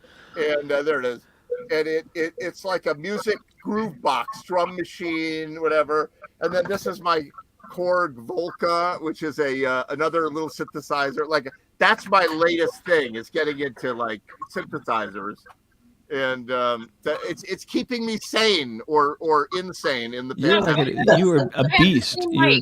I have the same blue microphone. You like that? Yeah, that's a great. It's called a Snowball. It's a I have the same one. Yeah, the blue Snowball. A lot of people like those. You know, Ed is like a gadget beast. You know, I remember in a single day through texts, Ed took me all the way through everything I already knew about my most complicated device, my looper pedal. And he was like, you know, he would go, so how do you do such and such? And I say such and such, and he'd say, well, you know, you could also do such this way. And I think, yeah, I know that. And then like 15 minutes later, I get back and say, how do you do this and such? And well, you know, you could be doing this way. Yeah, that's true. Yeah, you could. And so I watched him over the course of a day figure out this thing that took me like a year to figure out. and he's like, at the end of it, he goes, oh, okay, so you already know that. At the end of the day, and I'm like, he just figured out the whole fucking thing. You know, and I'm like, we all just want to let Ed loose in our like music closet and let him just start like playing and plugging things in, whatever. Yeah. But everybody has their part, right? So here you were working with that Will, but then Ed, it's like that's how his brain works. Well, Yeah. and the cool thing is that Ed will use Yeah. it in like you were saying. Actually, like Sherry was saying, like her student or her whatever. I'll try to. I can finish sentences. I swear. Ed will do something totally different with it from what I'll do. Right. Yeah, You know? it- And I'll this be is- astonished by it, This and vice is actually versa. a crazy little thing. Can you guys hear me, by the way? Yeah. Yeah. Oh, you Yeah. I unplugged my mic when I picked it up. So this thing, this is called a pocket operator. This is what all the kids are playing now. This is like a little circuit board, and they're cheap, and it's like a little calculator. Kids. And then I put one in a case. Like it's the same thing. It's just in a case that somebody made in like Russia. They sent it to me from Russia, right? And if you see it, like if I hit play, I'm not going to play the sound, but let's see if you can see on the display. There's like guys fighting, like they're like boxing, Oh yeah. right? I don't know if you can see that, And but this is what young people are playing now, and it's a drum machine, bass machine, sampler. Like you can do record scratching with it, and it's like fun Yeah, you all can put day. together, And my yeah. cats are like, "What is he doing with that thing again?" You know? yeah, it's Looks you know, looks like my speak and spell from when I was a kid. yeah. You say that like a joke, but all the cool guys on the internet now who have shows about their electronic music, they all have a speak and spell on the shelf, and That's they're funny. using it in their music. You I know? wish I still had mine. I had But- it. I But can carried you it play everywhere. something on Simon? Simon and speak and spell. What's that? Do do do do. Do. That was Oh, the yeah. round thing where you had Networking. to pick the colors and match the sound. The colors match the sound. It was like a game. Yeah, it was a You game. guys Oh, know. Simon. You're talking Yeah. about Simon? You had to Oh, follow I the remember thing. Simon. Sure. I Dennis. could do Simon. I could do Simon like out to 30 places, and like it was like. Doo, doo, doo, doo, doo, doo, doo, doo, doo, doo, doo, doo. I was like, no problem. Ed, you were probably memorizing the sound sequence more than the light sequence, right? That was it. To me, it was Yeah. a musical instrument with it that Right. played bad songs. Yeah. Yeah, it's very funny, and I'll bet you could turn that. Now everybody's using every kind of noisemaker. They're literally using pots and pans to record in their little pocket operators and their little Yeah. synthesizers like this. Right. Yeah, That's kind of fun, right? So everybody's a part of it. Everybody's creative, working with what they've got, you know. And now Yeah. everybody In has fact, what you do, these come with like little jacks on the back. See little jacks. And You can so output you it? go to your friend's house and you're like, sync out, and then you give them the cable and they plug it into their pocket operator, and you all have a jam with your headphones on That's using cool. your little Really? handheld. Yeah, that's the Wow. latest thing. They're jamming through these things and they synchronize them. wow. Wow. Hey, speaking of collaborative jamming, last week somebody was talking about some internet software that would enable us to do that live. Did you I am find out working on anything more that. about that? I'm working on it. It's Right back. tricky. The reason it's tricky is that everybody that wants to use it has to go through some trouble at their end to get it up and running. Like Okay. you need to have an Each interface and you need to individual. have certain equipment. You got your internet has to be, you can't use Wi-Fi. You have to be on a wire, Yeah. Yeah. And Oh, so, there's going to take some doing, but in that case, we could literally jam with each other on this screen and the Right. audio would be all synchronized, which is Right. cool. That would be Crap! I mean, you great. could perform on screen. You could be a band for somebody's party, and you don't even have to be there. Well, There's there no you go. gear to carry. You don't have to injure your back. I mean, Just you know, send me the check. I'm booked on that yeah. gig. I mean, just put us up on your on your live TV screen and crank up the speakers and everybody dance. But if you think this is confusing, because what you have to do this for the talking, and then you have to mute yourself, and then use the other system of software to do the jamming. To So do the the jamming. pictures would be a little out of sync, but the jamming would be together. It's going to be very tricky, but oh we'll do it. wow! Oh, so the other one is just the music. It's not. It's okay. just audio, and it allows you to get rid of the latency, which you couldn't do with video. So Yeah, I I have had a to shut. question for you guys. You see this thing here? what is that? The world's first triphonic speaker cell alpha by Sing. Here, hold it up. Let's see that thing. It looks like a fan almost. Have you seen this thing? No. And you know how much this thing costs? And it's supposed to be like the biggest thing in sound for speakers. $1,799. It just stands there like a little. It looks like a fan.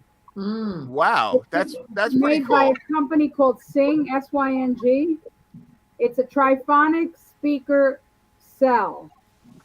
Nobody here has one, right? I am already scared of the future. Like Yeah, that scares me even more. I Sounds like the was Dyson talking version of the about Bose system. yesterday that this is on their must-have list, like things that they must have, and this is one of them. And I looked it up, and I was like, for almost $2,000. Yeah. It'll be $29.99 on Amazon in 3 weeks. you know? Right. Yeah. from companies you've never heard of. Yeah. It's They're on like 10. Amazon. Check it out. Sure. It's a triphonic speaker cell by the company of Syng, SYNG. All right. I want to wait till it goes down, or somebody I know buys it. I'm not going to pay that price for it. Keep a watch on Facebook Marketplace. It'll show up. Yeah. You know, the world has, the technology of the world has, you know, it's so incredible what you could do with a phone these days and all that stuff. But the reality is a speaker is still a speaker. Headphones are still a headphone. I don't care if it's an earbud or an Apple ear, whatever, but it's still the same. The future is going to be crazy. You know, you're going to put an Elon Musk chip in your neck and you're going to be able to listen to music in your brain, you know? I actually have hearing aids that I can program to listen to my iPhone on. Yikes. There's no headphones. There's no. I just put in the song. Nobody even knows I'm listening. The future is scary. Yep. It's like the future is here. So Dave Lindsay, plug your show tomorrow. What are you doing tomorrow night? Oh, we're playing at the Warehouse in Fairfield. It's 600 seats. I don't know if they're doing all if they have like a limit on the capacity because of COVID still. But we're not going to sell 600 tickets. But we're going to have fun anyway. It's my band played there last winter around this time, and it was before I got vaccinated or anything, and I decided not to do those shows. So I'm excited to do this one tomorrow. Yeah, that's cool. That's a great. That's a good venue. I think showtime's 8:00. Awesome. Yeah. Cool. And it's Grateful Dead music, right? Correct. Which one is this? Which Grateful Dead All Stars or the? Yeah. Like, yeah. Mm-hmm. Yeah. So we've got 2 drummers, which is always, I really enjoy that. It's the first band that I played with regularly that we have 2 drummers, and it's great. We have a lot of fun. So yeah, I'm digging this band. That's Will cool. somebody put it on? Will somebody broadcast it on Facebook Live? Probably not. Probably not. Because you could tell. They're trying to sell everybody, tickets. I would go on and watch it if it's on. Yeah. They're like, no, you gotta pay the $30 to get in. Or how much are the tickets? Right. It's probably $30. Yeah, $29. Yeah. Because I would pay $30. I wouldn't pay 31, but I would pay 30 to see you guys. Well, You're our target $29.99. audience, the $30 crowd. Yeah. The $30. right. That's my limit. Like it's like, is there a cover? Like you want to go see your friend's band, but there's a $5 cover. You're like, no, I won't go. Heck Like, with that. Well, Yeah. everybody wants to get on your mailing list. Like, you'll be on your mailing list. So, is everybody I know going to be on the mailing list, and nobody's going to get paid? Yeah. I'm with the band. that's it. That's I, it. the All right. tricky- Well, have a good show. Anybody else plugging anything? What are you doing these days, Dale? Are you flying all over doing TV and stuff? Well, I did 3 infomercials last week, Yeah. and I was in my studio today doing voiceovers. Wow. And then I have what I'm very excited about is that my one-woman show that I had to turn into a film because it was to be at the Parliament of the World's Religions. It's a show that I took all across the U.S., Canada, Dubai, the UN Commission on the Status of Women. But because the Parliament of the World's Religions was online, I had to turn it into a film. So I did. Wow. And now this film has won 3 different awards for independent film festivals. Wow. So that's very exciting. It's extremely satisfying. What's Yeah, it that's called? good. It's called In Our Right Minds.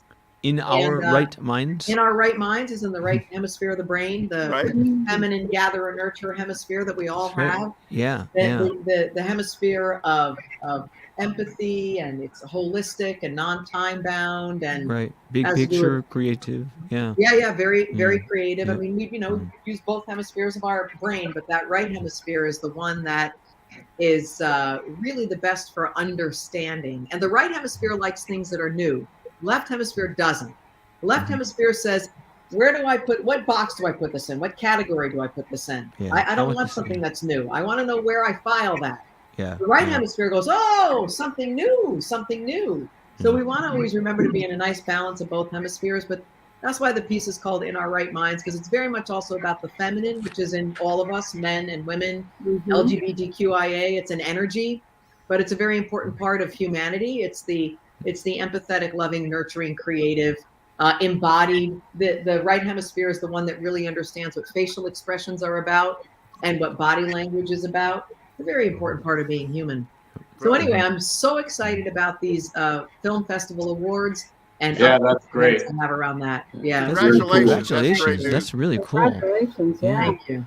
I want to Don't do say- one that's the left-hand version of that, and it would be like really organized and kind of dull, and Yeah. it would be black and white. It would be black and No white for low clarity. And it'll be in German. It'll definitely be in I'm gonna German. there's yeah. going to be an agenda at the beginning. It's going to be long because it's detailed. It's very detailed. And changes? No, I can't make changes. No, I can't change. No edits. No edits.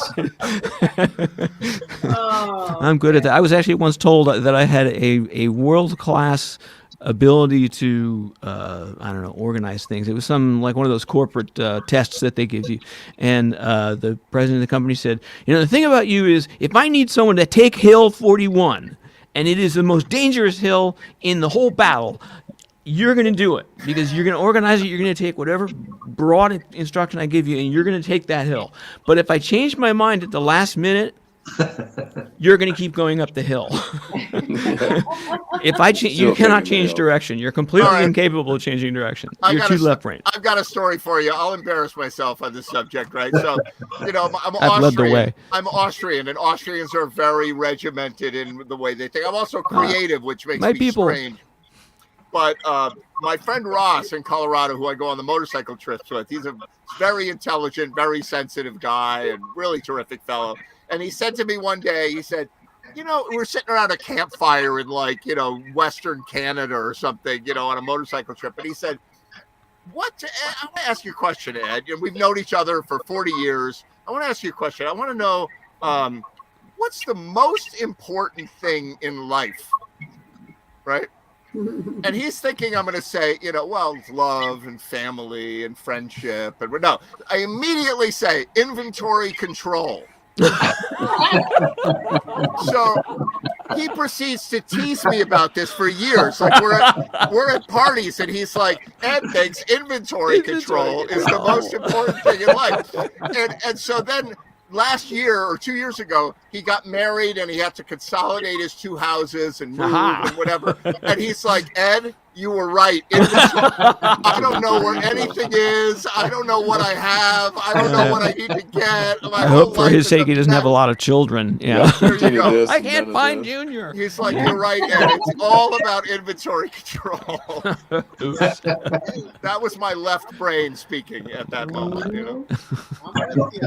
I mean, to give you an example of me, and then I will shut up and not say anything. I woke up at 5:30 this morning thinking about what am I going to say at my son's wedding, reception speech. Wow. And he doesn't get married for 10 months.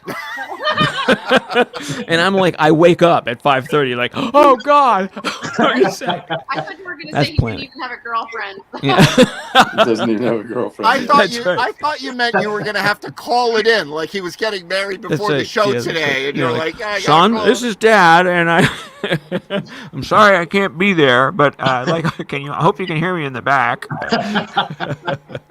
I'm on the edge of the show right now. I want this to be perfect, so I've recorded it, and I'm just going to hold it up to the microphone. All right, you guys. Well, that's the end of Jam TV. Really great to see all of you, Dale, Allen, Will, and Dave, and Heidi, and Sherry, and Dennis, and me. And I hope to see you soon. We're getting to show 100 real soon. Yeah. wow, very cool. Very nice to be with you all. Ed, thank you again for what you do here with these online jams. Really Hey. nicely done. Really Amen. well done. Thank Great you. to see you all, and I'll see you soon on Good to JMTV. see you Here's guys. our good Take friend care, guys. Steve Yeah. Wexler. Bye, everyone. Steve West.